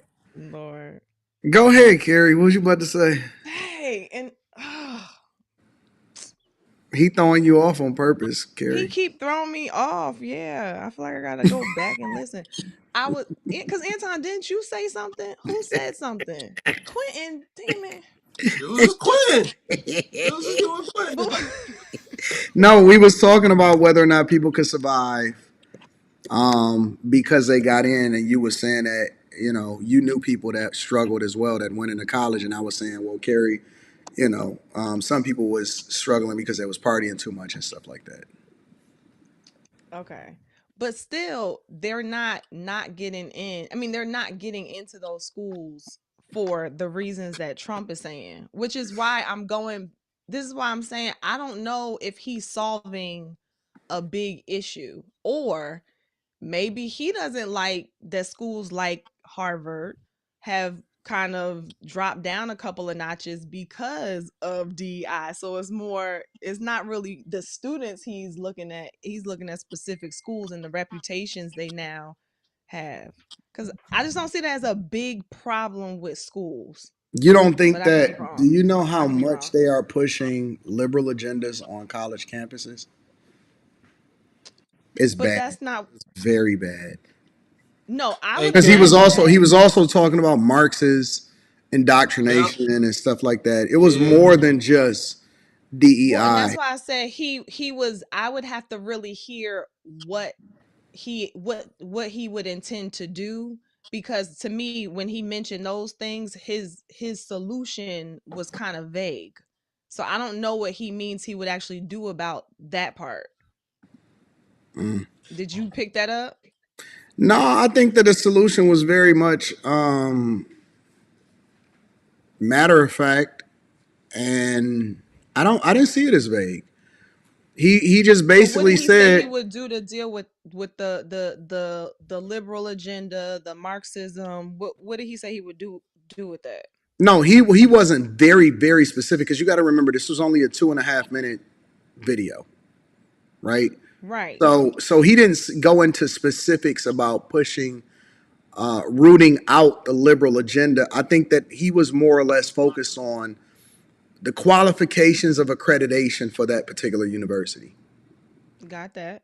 So the qualifications for accreditation, I think, is going to be vetted more effectively, and a lot of the things that we then allow for universities to be accredited for, which then source government funds in order for them to survive, is going to be scrutinized now. I agree with that. And I so, in agree a with that general part. I sense, I think understood that that. that's what he's communicating. Well, I definitely think that there should be a better process with that. Isn't that some of the reason why some of these schools were closing? I mean, it's been a It couple is. of people who went to school went to Well, schools trying to get their transcripts, and the part of the schools are problem closing is now. that the schools, in my opinion, I think that the schools, we look at schools as a form of higher education. The schools themselves, I think, are pushing a lot of this stuff because it could be profitable for them to do so, to adjust to what they think the cultural woke norms are.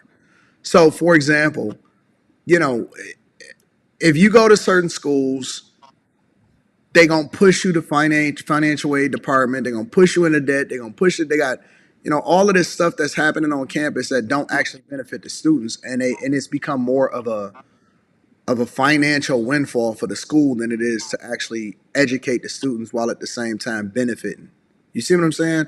I think that the schools have become so far removed from what their original purpose was, and that they're focused on looking at kids as finances. And so also the problem, I think, is we become so woke that they don't care about whether or not the child will actually get through 4 years of college.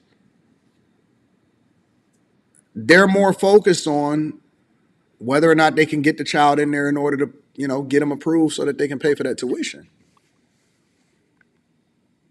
And I think that the enrollment rates, even when it comes to like men going to college and stuff, and enrollment rates and for certain universities are down. I mean, they got whole liberal arts colleges. And if you go on that campus, it's a bunch of fairies. It's a bunch of dancers. It's a bunch of guys that's in theater and they in leotards. And it's very sassy. So I don't know. I actually like it. I like the fact that we addressing all of the real issues in our society because personally, I think that we've fallen behind significantly in the rest of the world and how they're performing and how they're educating their kids versus what we're doing because we don't even look at college as an experience to educate you and prepare you for the world. College is an opportunity for them to change your mind, profit off of you, and then get you the fuck out of there with a bunch of debt. And so when you had a bunch of people that was asking for student loan forgiveness, I thought that that was going to be the end anyway. I knew that that was the end of the end. Because once the government had to start forgiving student loans, that was over. If Trump was going to get back in office, all of that shit was going to end. So, I don't know. And that's why people like Quentin look at the schools as a scam. They look at college as a scam now because college today is much different than what college was 30 years ago, 20, 30 years ago. People don't even look like they don't even feel like they're getting their money's worth because you get out of college and you can't even get a job that paid what you thought it was gonna pay. So I don't know. Any other thoughts? Yeah, that liberal shit is like out of control. Like that liberal shit is the reason why it was the first real shooting on a college campus anyway. And you know, you learn about that shit when you go to Kent State because that's where it took place at. And Oh, did it? they was just some hippies. They was just some hippies trying to protest. They was trying to hippies trying to protest war. You know,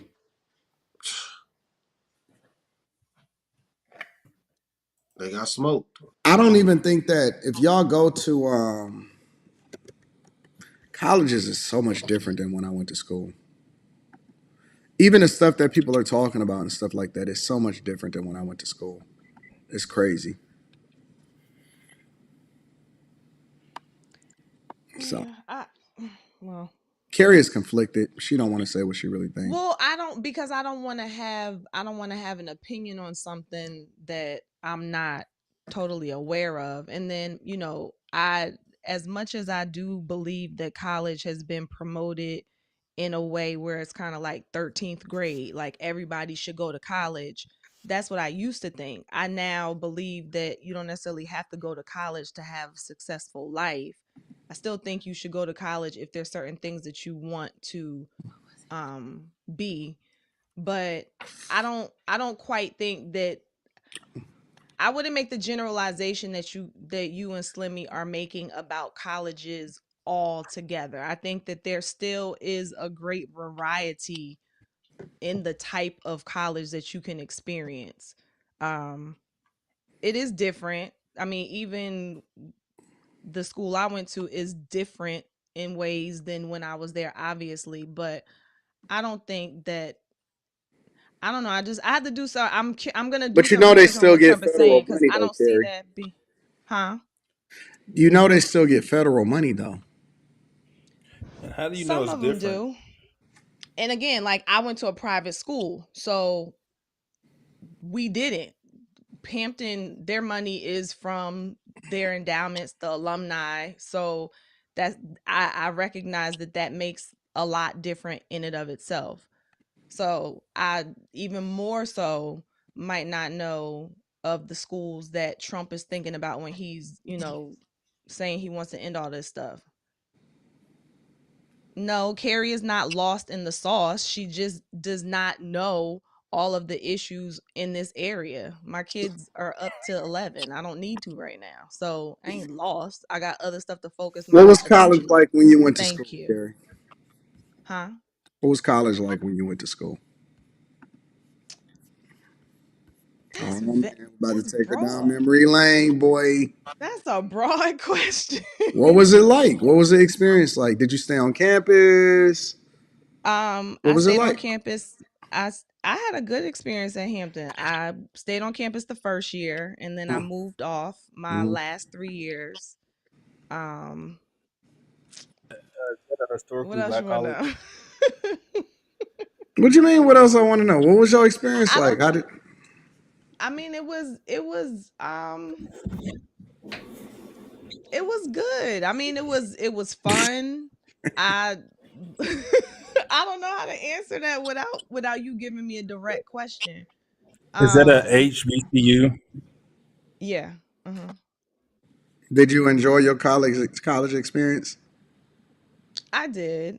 Did you learn a I lot? do I do I do wish that I understood how to better utilize college, because you do have access to a lot of resources. Your professors, I mean, I have really good professors. I should have learned how to tap into what they did outside of teaching, because a lot of them came from a professional space, and then they taught kind of on the side. I thought that people were just being professors. Little did I know that wasn't the case. So I think I could have utilized it better. I could have did more in terms of building for my future, in terms of like learning about wealth building and So you learning was about partying. business stuff. Huh? So No, you it wasn't that I was partying. It was that I was taught to go to college to go to college. So I was involved. I was a student leader. I was a good student. I wasn't slacking. I had a scholarship there. So I wasn't like, I was there doing my thing, but I was going to college to get good grades. I wasn't going with with a plan, with a strategy of what I was going to use those 4 years for, so that when I got out, it showed for something. I was taught, you go to school, you go to college, and then you get a good job. Like, it'll all just kind of pan out in that way. And do you I think kind of that it? did. Like, I was an Inroads intern, and then I ended up interning with Kraft Foods for my junior and senior year.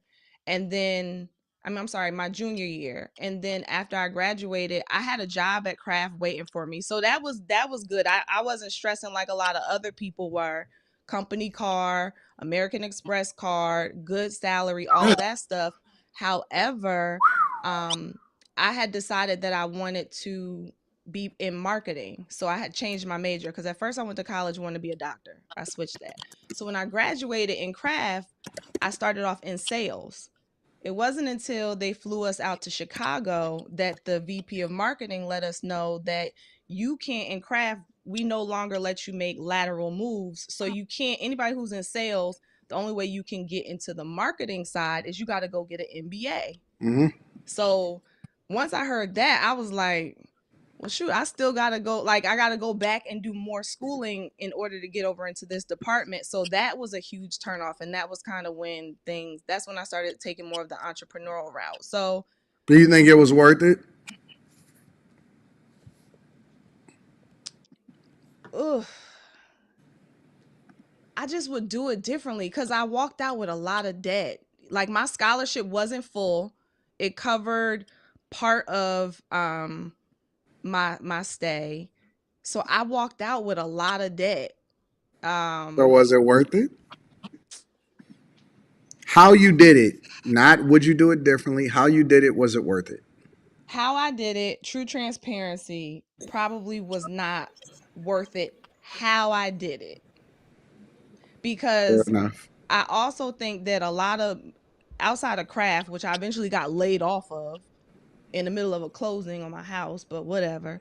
Very bitter about that shit. She mad as I was hell. bitter. I got a call. Literally, I was still, when you close, you still have like 10 days, I think, before, and you can still reverse it. They called me literally in those days. So, but a lot of the jobs that I got after craft, I mean, they might have been impressed that I graduated from Hampton. I don't know, but I believe a lot of the jobs I got were because of the people I knew. So I can't say for sure if that helped me after craft or not. You know what I'm saying? So I don't know. I would just utilize it better. Like, if you are gonna go to college, I would map it out a lot better than I did. A lot Mm. better. What Going about Charles? away I versus don't know. staying in state, all of that stuff. What about Charles? I don't know if y'all got any additional comments, Slimmy, Quentin.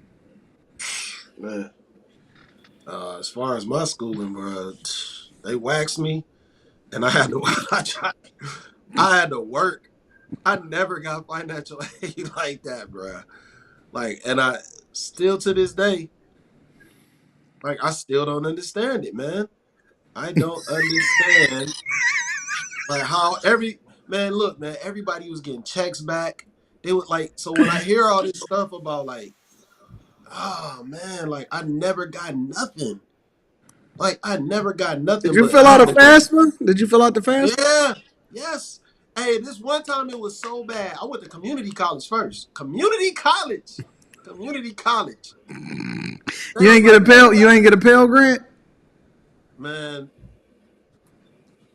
You might have no, filled out your FAFSA wrong, Slimmy. no. I went, I got a Slimmy Pell might Grant. have I got filled the out Pell the Grant. FAFSA wrong. I got the Pell Grant when I went to Kent State.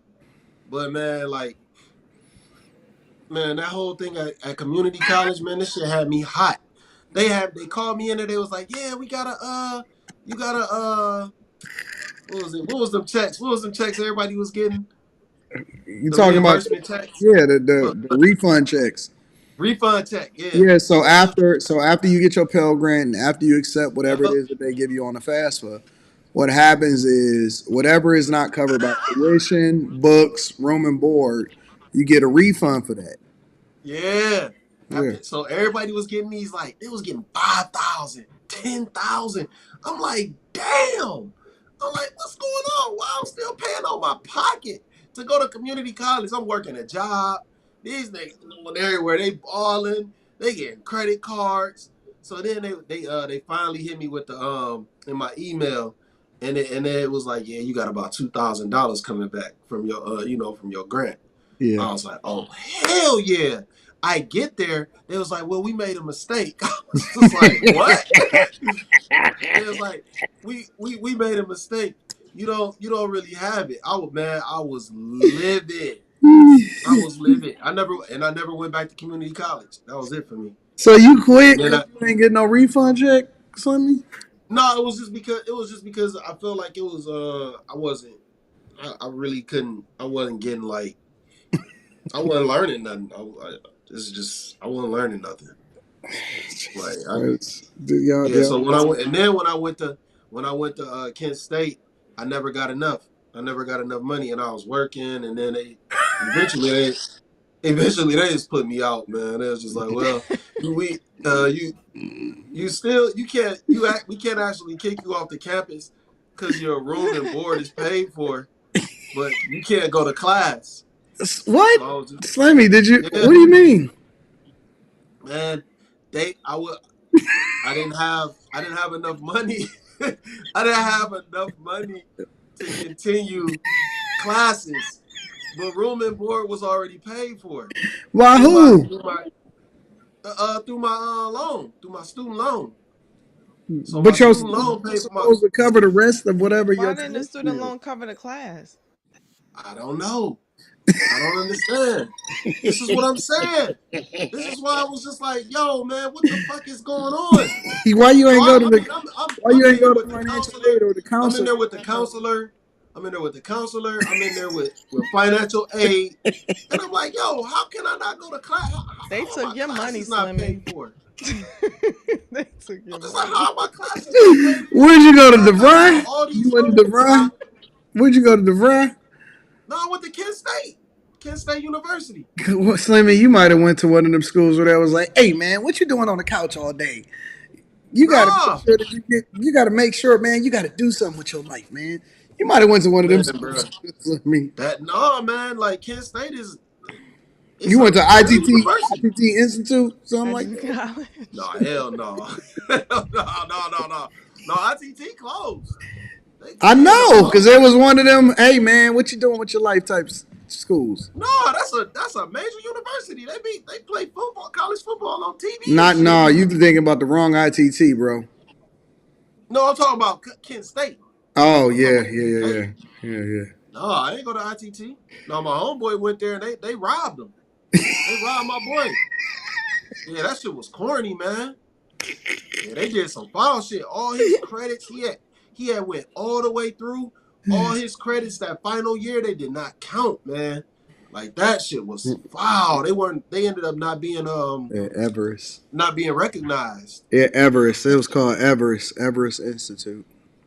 Yeah, that shit was foul as fuck, man. My boy got Quentin, smoked. anything you want to add into this before we move on? I think my college experience was my biggest downfall. I let my dad down. My dad said to all his children, he said, "You got 4 years. I'll pay for everything. You just better get the hell up out of college in 4 years." I took my ass to Austin, Texas, and didn't make it a semester. What? What happened? Nigga, I just think I was wild now. Nigga, I ain't never been away from home. I was just doing the most, nigga. I fucking failed out of college, nigga, one semester, nigga. My days was against me. What?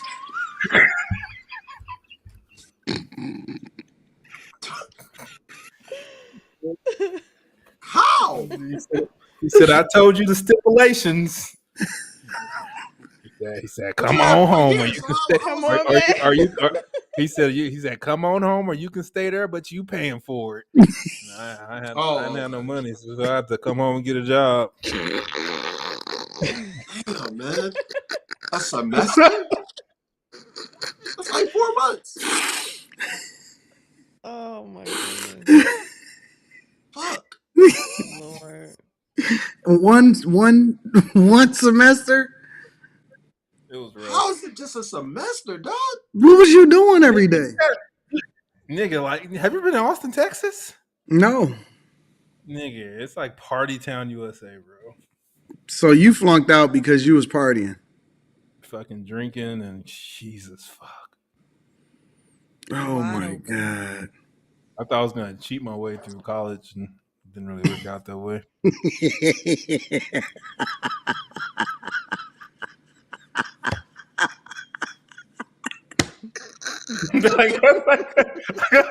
That's rude. That's your laugh. Gosh, man, this joke is so funny. Slimmy couldn't get his refund check. Trying to cheat off of me. Slimmy couldn't get his refund check. What'd you say? Somebody tried to cheat off you, Carrie? That's how one of my friends. That's how we met. He tried to cheat off of me. And you seem like you get cheated off on. Yeah, you. No, I cover my paper. I didn't. I was like, you're not cheating off of me. I covered my paper. I cover my paper.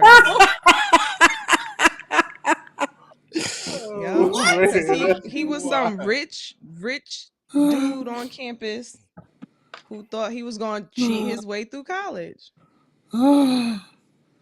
Why are you covering your paper, Carrie? Because I studied. And he didn't even ask. He wasn't even like, "Hey, you know the answer to." He was just like, I have this is weird. I have a 19-year-old brother, and like maybe like 3 months ago, like he didn't answer his phone, and my parents like drove down there looking for him. Oh my God. That's fucking weird. That's fucking weird, right? Nope. It's so funny when people get mad that you don't let them cheat off your paper. That is hilarious, bro. Man, it's almost rude. Like, why do you care? You know what I mean? It's rude for you to assume you can cheat without saying anything to me. It's rude that you won't let me. Like, why do you care that I don't know the information? Why didn't you study? Why didn't you study? What were you doing because last night? I didn't think you cared that I cheat. You don't even know me. He didn't even know me. That's not the point. I was. Like, I had my hand just like this over my paper. You could have got some kickbacks. And I told him, I said, if you keep trying to cheat, I'm gonna say something. Sure did. Hey man, that happened. Hey, that happened when I was in CDL school. This girl was trying to cheat off everybody. She was wild as fuck. She was in the test, and the test actually just loud, just asking people the answers. Oh my God. That shit was horrible, man. I caught the greatest finesse of all time. I negotiated my grade in school. Actually, it was in high school. I was in advanced calculus, and I negotiated my grade with my teacher. that wound up becoming a principal of a school, and that's how I knew I was going to be successful. My track coach did that for some of the track guys. Like they were failing out of was algebra 2, and he told the algebra 2 teacher, he said, "Look, pass them the whole school year and just flunk them when the season's over." And she did that. My negotiation was different. So me and Rita had a class together, and he actually liked he's like, "Hey, you a good girl, you a good student." But that guy, he not gonna be successful. You don't want to be around him. And so, seriously, that's what happened. But I was able to negotiate because, why is you laughing, Carrie? Because somebody said Carrie's the type that will bring up homework. Yeah, that's true. You are the type. Sorry. And that's why Do we have homework? As they're walking out the door, do we have homework? Nah, I wasn't, because there were a couple times I didn't do my homework. So yeah, I did negotiate my grade though. So what happened was, I never went to class. That wasn't my thing. I only showed up on test day. But and I did pretty well on tests because I did my own thing. But he didn't like me because he thought that Rita was a good girl and she was sweet and she was nice and that I was a bad boy and all of that stuff. And so what happened was, we had a final, or I'm sorry, we didn't have a final. We had a test. So it was the beginning of the year. We had a test. I hadn't studied, but it was girls that liked me.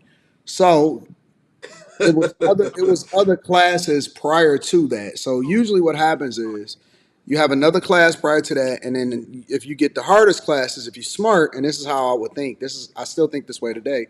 If you're smart, you take the latest class. So you might take it at 7th hour or 6th hour. Well, the first and the second hour had the same test. And so, she basically had took a test and said, "Hey, put it back in a pile," prior to it being the end of the thing. So the teacher, he went to the bathroom. I turned my test in, and then I put the other test in the other pile. So everything was smooth. Nobody had seen anything and all of that. So he comes up, and I'm chilling. You know what I'm saying? I'm slow motion. I'm kicking it with Rita, bothering her while she taking her test. And he was like, he basically called me out like, "You cheated."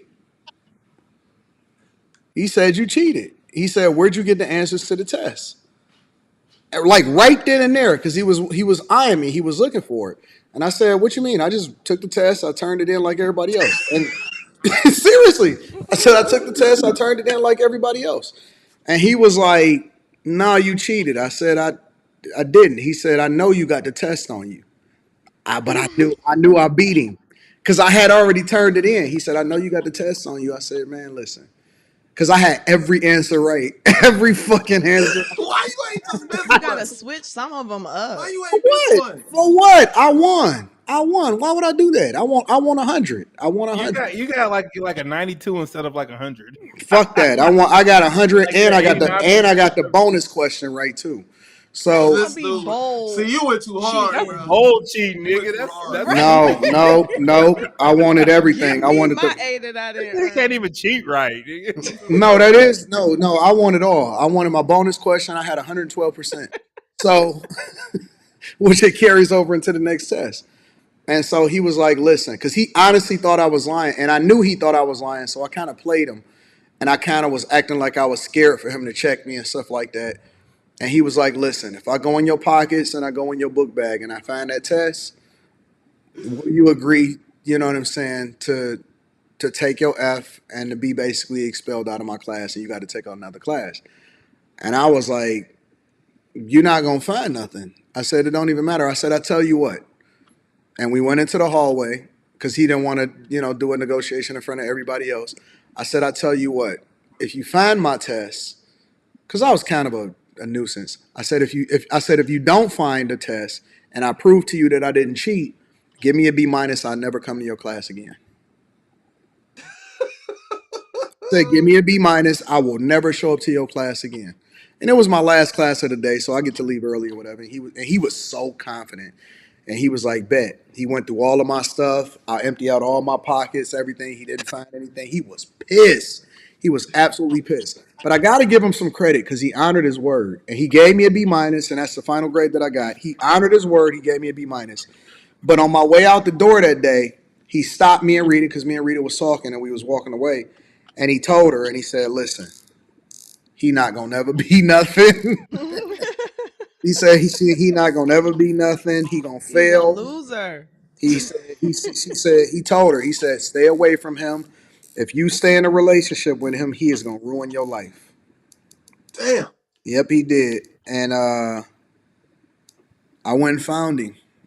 When I made my first $1 million, I went and found him and I showed him my bank account. And he's a principal. He was a principal of a school. He was very successful. He wanted to become a principal. And I went and found him and I said, I'm the greatest student that ever walked through your class, and you owe me an apology. And he apologized. He apologized to me. He apologized to Rita, and he said, I'm sorry. I shouldn't have said that you wasn't never going to be anything. I remembered that shit. Like, let me hold something. I know. He was cool. He was very, very successful. But I remembered that. I held that in. That pissed me off. I was wrong, but it pissed me off because it motivated me. Then it was like, oh, I can't believe you just said that I ain't gonna be. You ain't even talked to me because Rita came and told me, and he said he ain't gonna never be nothing. And he didn't say he ain't gonna never be. He said he ain't gonna never be shit. That's what he said.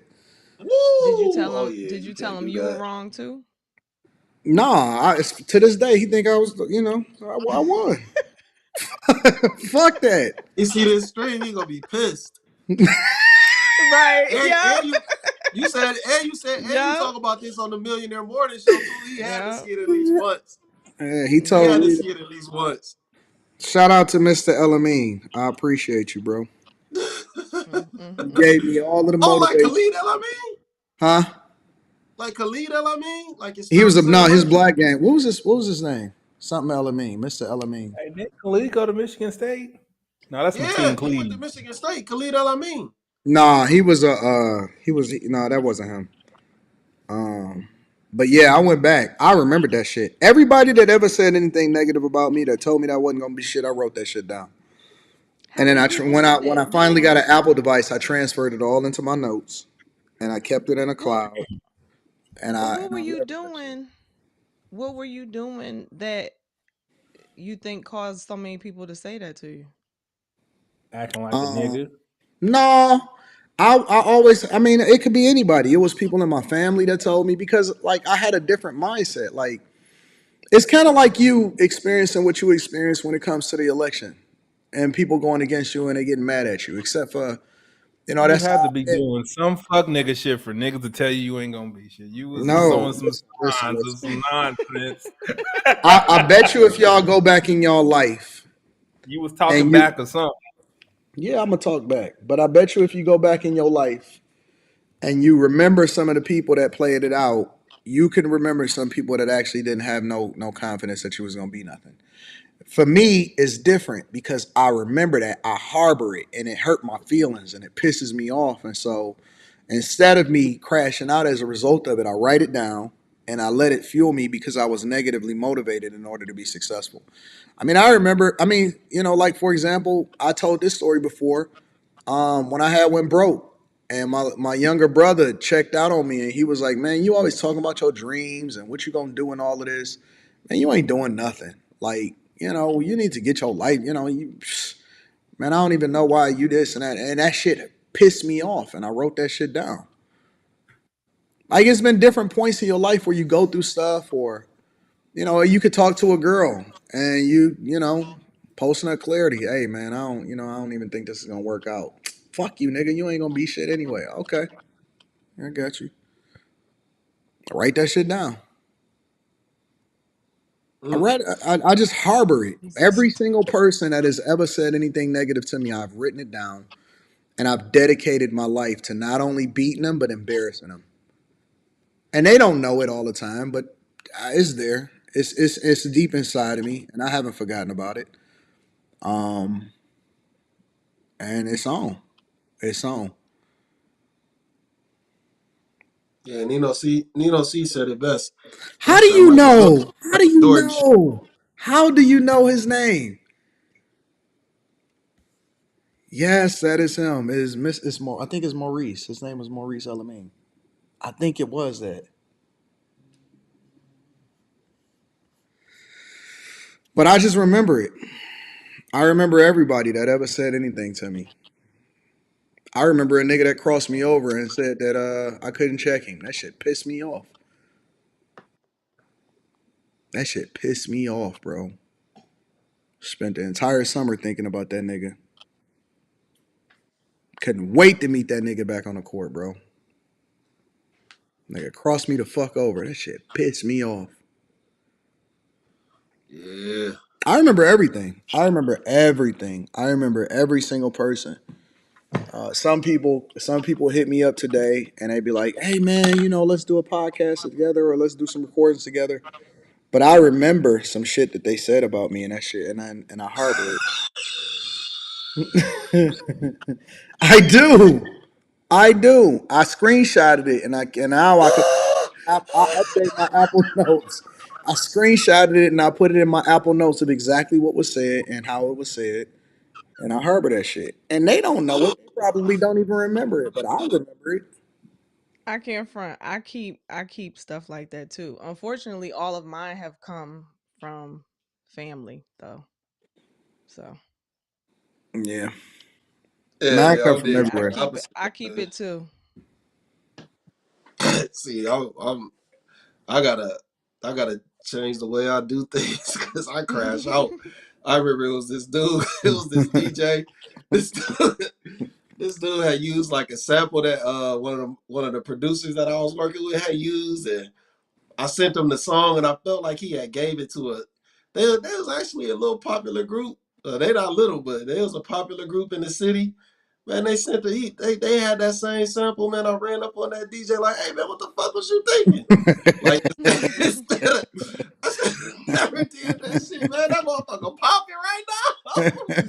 Man, that boy popping, I have a boy. list of niggas that got. I have a list of people. Um, I got man. I got. I just hold that shit because, and I don't do nothing against them in particular. I just make sure that I work extra hard. Because I don't want there to be any question on who the best. I have a list of creators that has never done anything to me, but they may have been in the same sector as me, and so I harbor that shit and I make sure that I work extra hard because I don't want there to be any dispute as to who got better numbers, who gonna be more successful, who controls the space, all of that shit. It's just who I am. I don't want there to be any question on who the king. So that's just how I live my life, bro. Like I I'll tell you this one last story and then I'm gonna read the super chats and we can get the fuck up out of here. I seen a guy, y'all gonna think I'm so fucking petty at this shit. I went to a basketball game, and when I first got my courtside seats, I was in row 2. And so I was a second row from the court. I wasn't directly on the court when I first got my courtside seats. And I seen a guy, and I mean, we knew each other, but he was visible, and I'm not gonna say his name or anything like that, but he was visible, and so we chatted it up in the side of the players club or whatever like that. And when we went to our seats, he was the first row and I was the second row. And then he took a selfie and I looked on his Instagram and I was on that shit. That shit pissed me the fuck off. It pissed me off so bad. It pissed me off so much.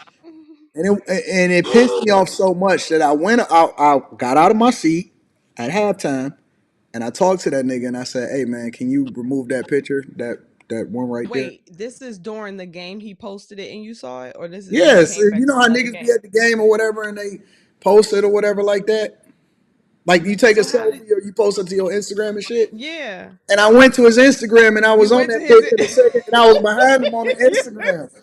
And I was like, that shit pissed me off so bad. And I said, I'm never sitting in row 2 again. I will never fucking I will not go if I have to sit in if I gotta be a row 2 ass nigga. So I at halftime, I went to him and I said, "Hey fam, hey, can you remove that? Because He's like, oh, for sure, bro. So he removed that one. And but I felt like he little broed me, bro. You know what I'm saying? I felt like that nigga sunned me. I felt like he little broed me. What was the reason you asked him to remove it? Cause I don't want to be I don't want to be behind this nigga. You told him like I don't want to be behind. No, this I didn't nigga? tell him. I'm telling you that's the reason that I asked him to remove it. But that's what I'm saying. When you went to him, was like, can you remove it? You just was like, can you remove it? Because I was just like, yo, I just asked him because you remove it because I'm looking crazy or whatever. Like, oh yeah, for sure. And we cool, we know each other, whatever. But it was just like, damn, dog. Like, I don't want no nigga looking at no nigga picture and being like, oh, that's Tom behind you. That's him in the back. Nah, fuck that. And that shit, it made me. I became so angry in the inside, and I was thinking to myself, I'm never, ever, ever, ever going to sit row 2 ever again. I sold every fucking ticket. Why did that make you so bad being in that selfie? Cause man, it wasn't the first row. Cause I felt like he got one up on me. Did you finish watching the game or you left?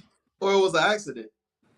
No, I didn't go back to those seats. I sold every single seat for the rest of the season, or I gave them away. I gave them away at Christmas and shit like that. And I will not sit row 1 ever again. I mean, I will never sit row 2 ever again. I will not go. So you think he did it on purpose, or it was just? No, he didn't do it on purpose, but you never know. First of all, that's A.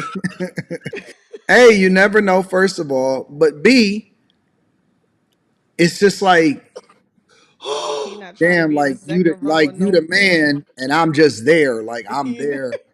I'm there as a player 2 ass nigga. You know what I'm saying? Like I'm happy. Like I'm happy to. Like side B music. like I'm happy to be there. You know what I'm saying? Like, oh man, like you know what I'm saying? And he didn't even pay for his seats. I paid for my seats. He didn't pay for his seats. But you look like you was somebody's guest. Let me tell you why, because it's like you won tickets. No, no, because I was right there. I'm on the floor. I'm row 2. The problem is when the camera come across, nigga, I'm row 2. I'm a row 2 ass nigga. You know what I'm saying? And it ain't. It's just me. I know it don't have nothing to do with nobody else. It's me, and I don't want to ever. For some reason in my mind, I program myself to where I have to win. I'm not going to participate if I'm not going to win. I'm not going to go and look to the dealership and look at a car unless I'm prepared to buy one. But you was in the second row. That's still better than being in nosebleed seats. See what I'm saying? See. Y'all discount my, you know what I'm saying? Fuck. She just told me, she said I'm second row and shit. You know what I'm saying? I don't like that shit. I don't like that shit. Man. You know, like No second row for time. Flashbacks. Well, you're in the front row now, right? You goddamn right I'm in the front row. you goddamn right I'm in the front row. And I tell him I was right there next to the players on TV at the Lakers game. Listen, don't show me no seats unless it's A right there, VIP. That I don't want to. I don't want to come. I'm not interested because I'm better than this. And if I'm not, then I need to work harder. I need to work harder. I need to grind. I need to focus. I need to dedicate myself. I don't want to sleep. That will keep me up at night. It keep me up at night. And so everything in me is now I'm tweaking shit. Now I'm making adjustments to my stream. Now I got to go through my businesses. Now I got to start having a conversation of how I can adjust my work schedule. All of that shit. Everything changes from that point on. When I get aggravated, I can't sleep. And when I can't sleep, I start thinking about ways that I can make adjustments in order to be more successful. That shit bothers me. It bothers me in my soul. And I don't know why God made me that way, but I can't help it. It bothers me. So Well, you'll never have to worry about being complacent. That's for sure. then niggas be at the game like this. Yeah.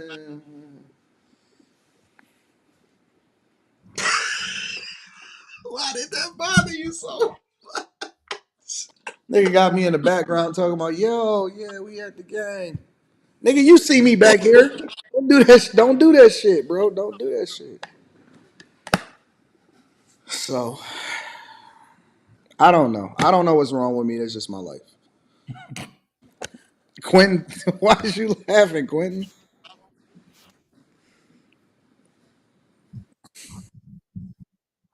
I don't know why I'm like that, but that's just the way I look. That's the way I am.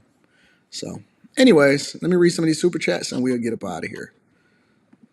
Now you know why my mindset is the way that it is.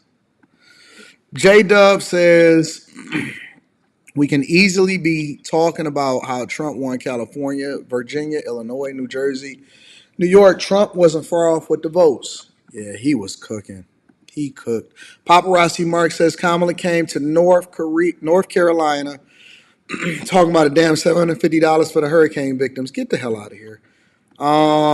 Kendrick, shout out to BK Kendrick. Brian Kendrick says the border and trying to indoctrinate kids. American virus is freedom says I knew so many kids in college that spent their student loans on booze, drugs, and clothes. A lot of the easy programs are designed to siphon money. Black Tony, shout out to Black Tony, says Q Diddy in his bad bitch era. Dennis says if you're 100% VA disabled, PNT or TDIU, your student loans get wiped no matter the amount. Just contact your VA counselor for the forms. Oh, that's dope. That's pretty awesome. Aaron L says DEI is very much misunderstood and misapplied. It actually meant to expand the pool in order to get the best applicant before DEI. Often you overlooked the best talent. I don't know about that one, buddy. American virus is freedom. I don't agree with that. Says people with Down syndrome have graduated from four-year universities. There was a story on one that went to ASU. The military has higher standards. How you graduate from with Down syndrome? I mean, you can't even look up. Women's studies is a wasteful degree. Just joined the Patreon. Appreciate the platform, fam. Thank you, my friend. Say what now says DEI was useful through the 60s, 70s, 80s, and 90s. I don't think that's the case in the new millennium due to the fact that Asians are being discriminated against and black women are ahead by leagues. Kevin says Trump does not want communist ideology in colleges. They don't learn and get actual jobs. He focuses actual education. Kerry, you need education again. I don't know what that means. Tipsy Trucker says these past years, Asian Americans have been snubbed from schools. That's true.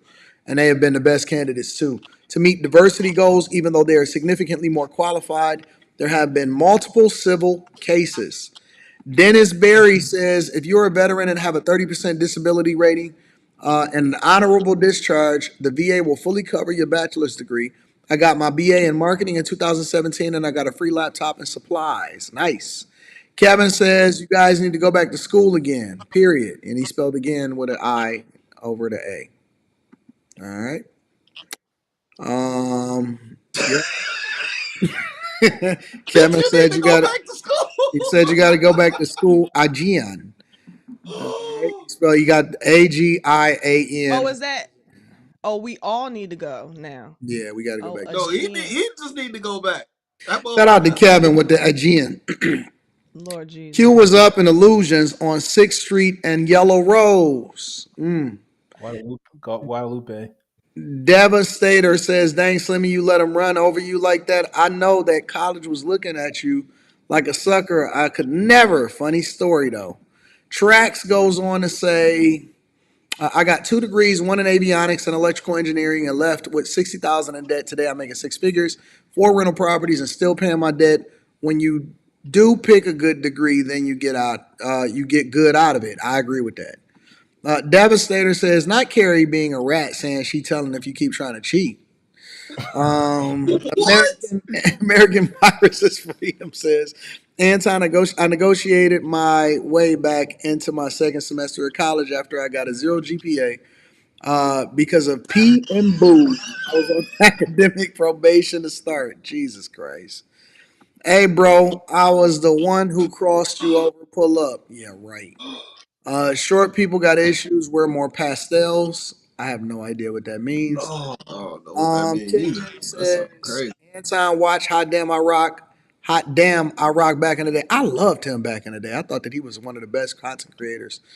He had a lot of issues with. They said he was stealing he was stealing Patrice O'Neal's stuff, but I thought that he was a really good content creator. He crashed out though. He went crazy. A lot of young content creators went crazy. Example: Joker and Giannis are DEI hires. Do y'all know who Hot Damn I Rock is? No. No. No. Oh my God. Okay. I'm about to end this, but I just gotta say this. He was one of the best content creators I've ever seen in my entire life.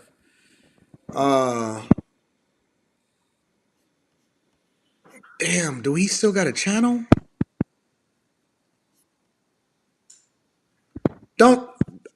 Did he change his channel name? No. Where did his channel go?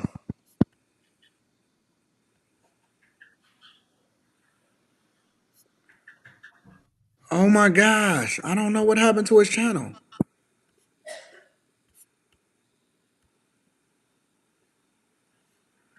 That's crazy.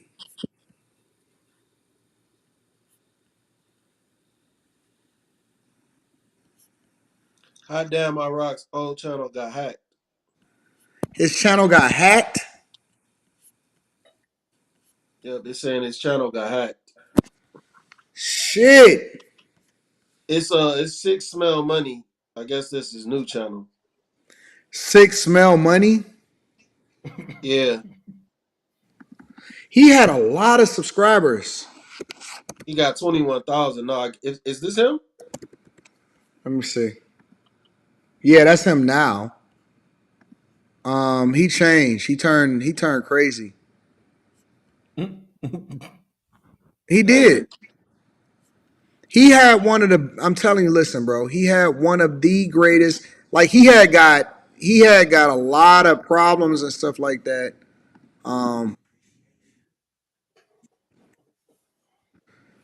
Listen, here he used to do early, and I'm talking about 15, 20 years ago. He used to do these skits. Let me just show y'all some of the stuff that I used to think was dope. I was actually gonna show this. I'll share that tomorrow. He used to do these skits. Superman. Oh, I know this dude. Don't say thank you, suck your dick, nothing. But you know what I always wondered? At what point would Mario finally say, you know what? Fuck you. I remember this dude. I never knew that was his name. Hey, Em, suit up. Princess in trouble, we gotta go. I heard. What'd you mean you heard? How'd you hear? She called me. She called you? Mm-hmm. Peach called you? Yeah. Okay, and?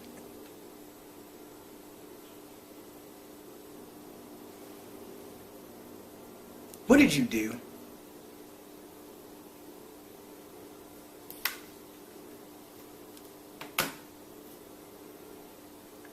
I hung up on the bitch. God damn it, Mario! What the fuck is wrong with you? Why would you hang up on her? Ain't shit wrong with me. What's wrong with her? Cause I ain't never seen a bitch keep getting kidnapped by the same nigga.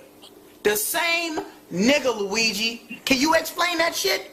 Cause I can't. Okay, now you over-exaggerating because it definitely ain't been the same person every time. Remember Donkey Kong? Hell, please don't bring that shit up, okay?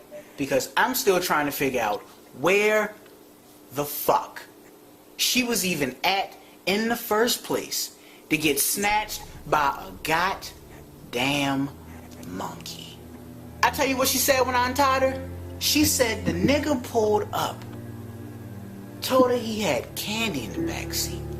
I I said, bitch, what the fuck are you, 7? Who the fuck falls for that? Regardless, Mario, this is what you do, okay? This is your job. Oh, whoa, whoa, whoa, whoa. Excuse me, motherfucker, okay? I'm a plumber. That's my job. I plumb shit, okay? I never asked for any of this hero crap. Last time I tried to save this bitch, I lost my fucking eye, Luigi. Or did you forget that shit? I'm not saving her. I'm done. You know what? Fuck it. I'll go without. Without? Yeah, without. Nigga, you need me. Super Mario, nigga. Brothers. Super Mario Brothers, bitch. At least that's what we used to be. I don't know who the fuck you are no more. You wanna know who I am? I'm the nigga that you ain't good enough to be. You ain't nothing but a player 2 ass nigga, Luigi. That's it. That's all you are. That's all you ever gonna be. When you die, that's how niggas gonna remember you. Player fucking 2. I carry this team. You'd be dead in 5 minutes without me.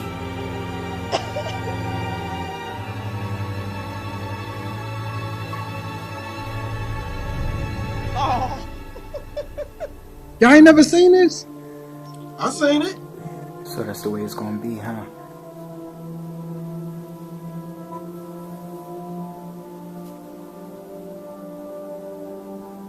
My whole life, I lived in your shadow.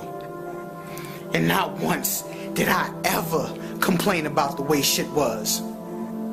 I've been there for you since day 1. And you sit there and say that bullshit to me? I love you, bro. But you better pray to God that you don't fucking miss.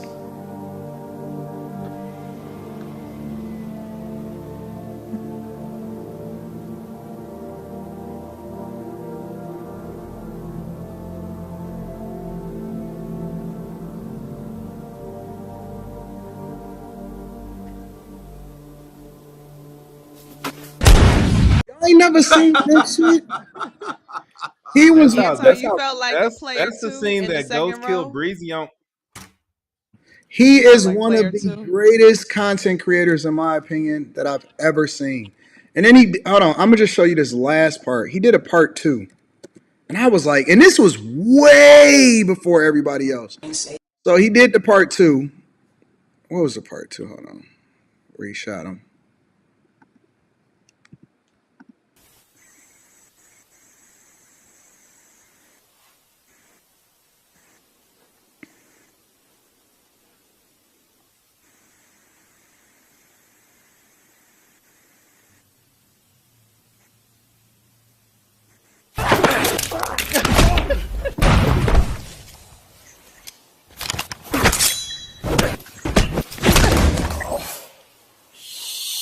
Are you fucking serious? That was my last life, Luigi. Last life, these nuts, nigga. You think you're gonna say some shit like that and not get shot? You don't wanna save Peach? Fine. But you ain't gonna fucking disrespect me. The fuck? He did all of this himself. You wanna talk about respect? When our parents died, I took care of us. When we were out on the street, I took care of us! Every time I'm out here on these fucking wild goose chases, I'm not doing it to save her. I'm doing it because I don't want to lose you! Fuck her! Fuck her!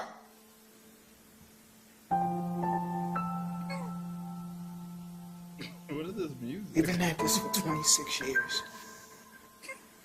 We still ain't got shit to show for it. Why can't we just live a normal life? It ain't too late to change. It can just be me and you again. We both got one life left. And you mean to tell me you'd rather risk that trying to save her than to stay here with me?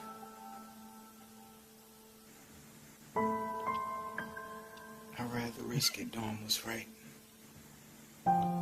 Serious. Leaving her there ain't right, Mario. And you know that.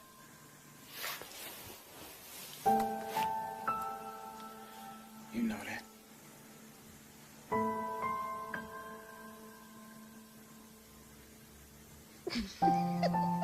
Carrie is invested.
Dog, this nigga was the best. I used to love watching this nigga stuff on a regular basis, bro.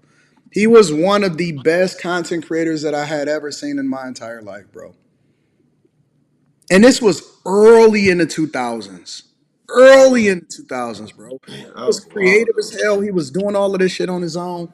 And he came up and he was running it up. And then I think that he had got like his dog died and a bunch of shit. And he went crazy. He just lost it, bro. Like, I still watch a lot of that old stuff, but I didn't know his channel. He had a ton of subscribers. And he disappeared for a year. He tattooed his whole back up. His dog died, and then he just lost his mind and all of this stuff. And he just disappeared. He just lost it, bro.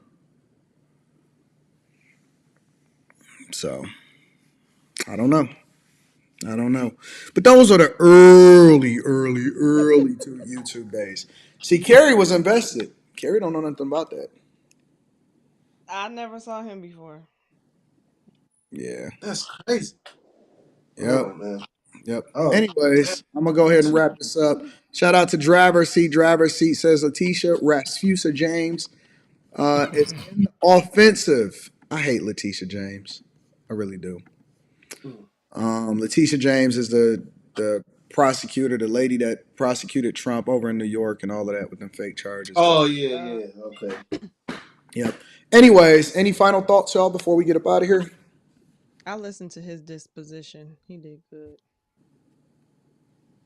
I guess that's I'm gonna listen to that DEI part again, man, because it sounded like he was talking some other shit. I gotta listen to it again. Yeah. Yep. When did he do that though? Who? Trump. When did he make that Oh, speech? that video. He been having a series of them come out on Truth Social and X over the last few days, and I'm gonna be reviewing them and breaking them down and stuff like that. But and he I'm has gonna them go all over on a his couple of them website too. on the show tomorrow. Oh, okay. Because it was just like that shit had just popped up like out of nowhere, and everybody was just sending them to me. They was like, "What do you? How could he do this?" And I'm just like, "Come on, man! Like, what? When did this take place?" If you are a person that, first of all of the people sending the videos, they're not even in school no more. That's number one. Number two, if you're a person that do it the right way, then you ain't got nothing to worry about. Why do you worry about getting indoctrinated? Anyways, I don't know. I'm gonna go over it on a Millionaire Morning Show anyway. So, hey, Quentin, Carrie, any more thoughts before I end this live stream?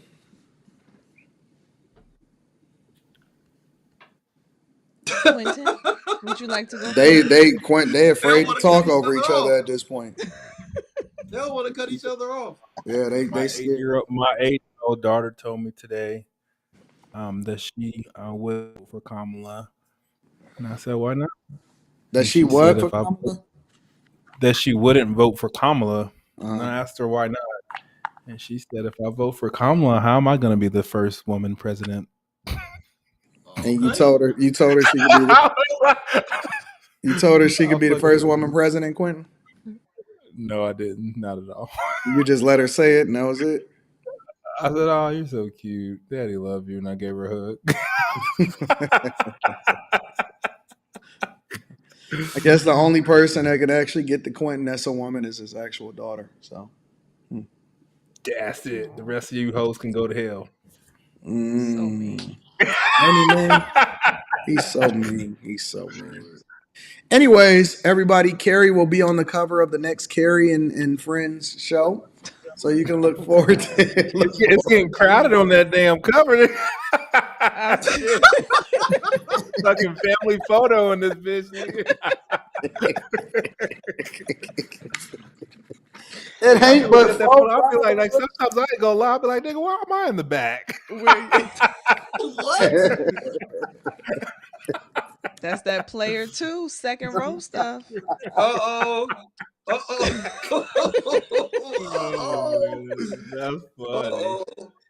Yeah, that player 2 is bars. Yeah. All right, y'all. We love y'all. We appreciate y'all. Good night. We out. Good night.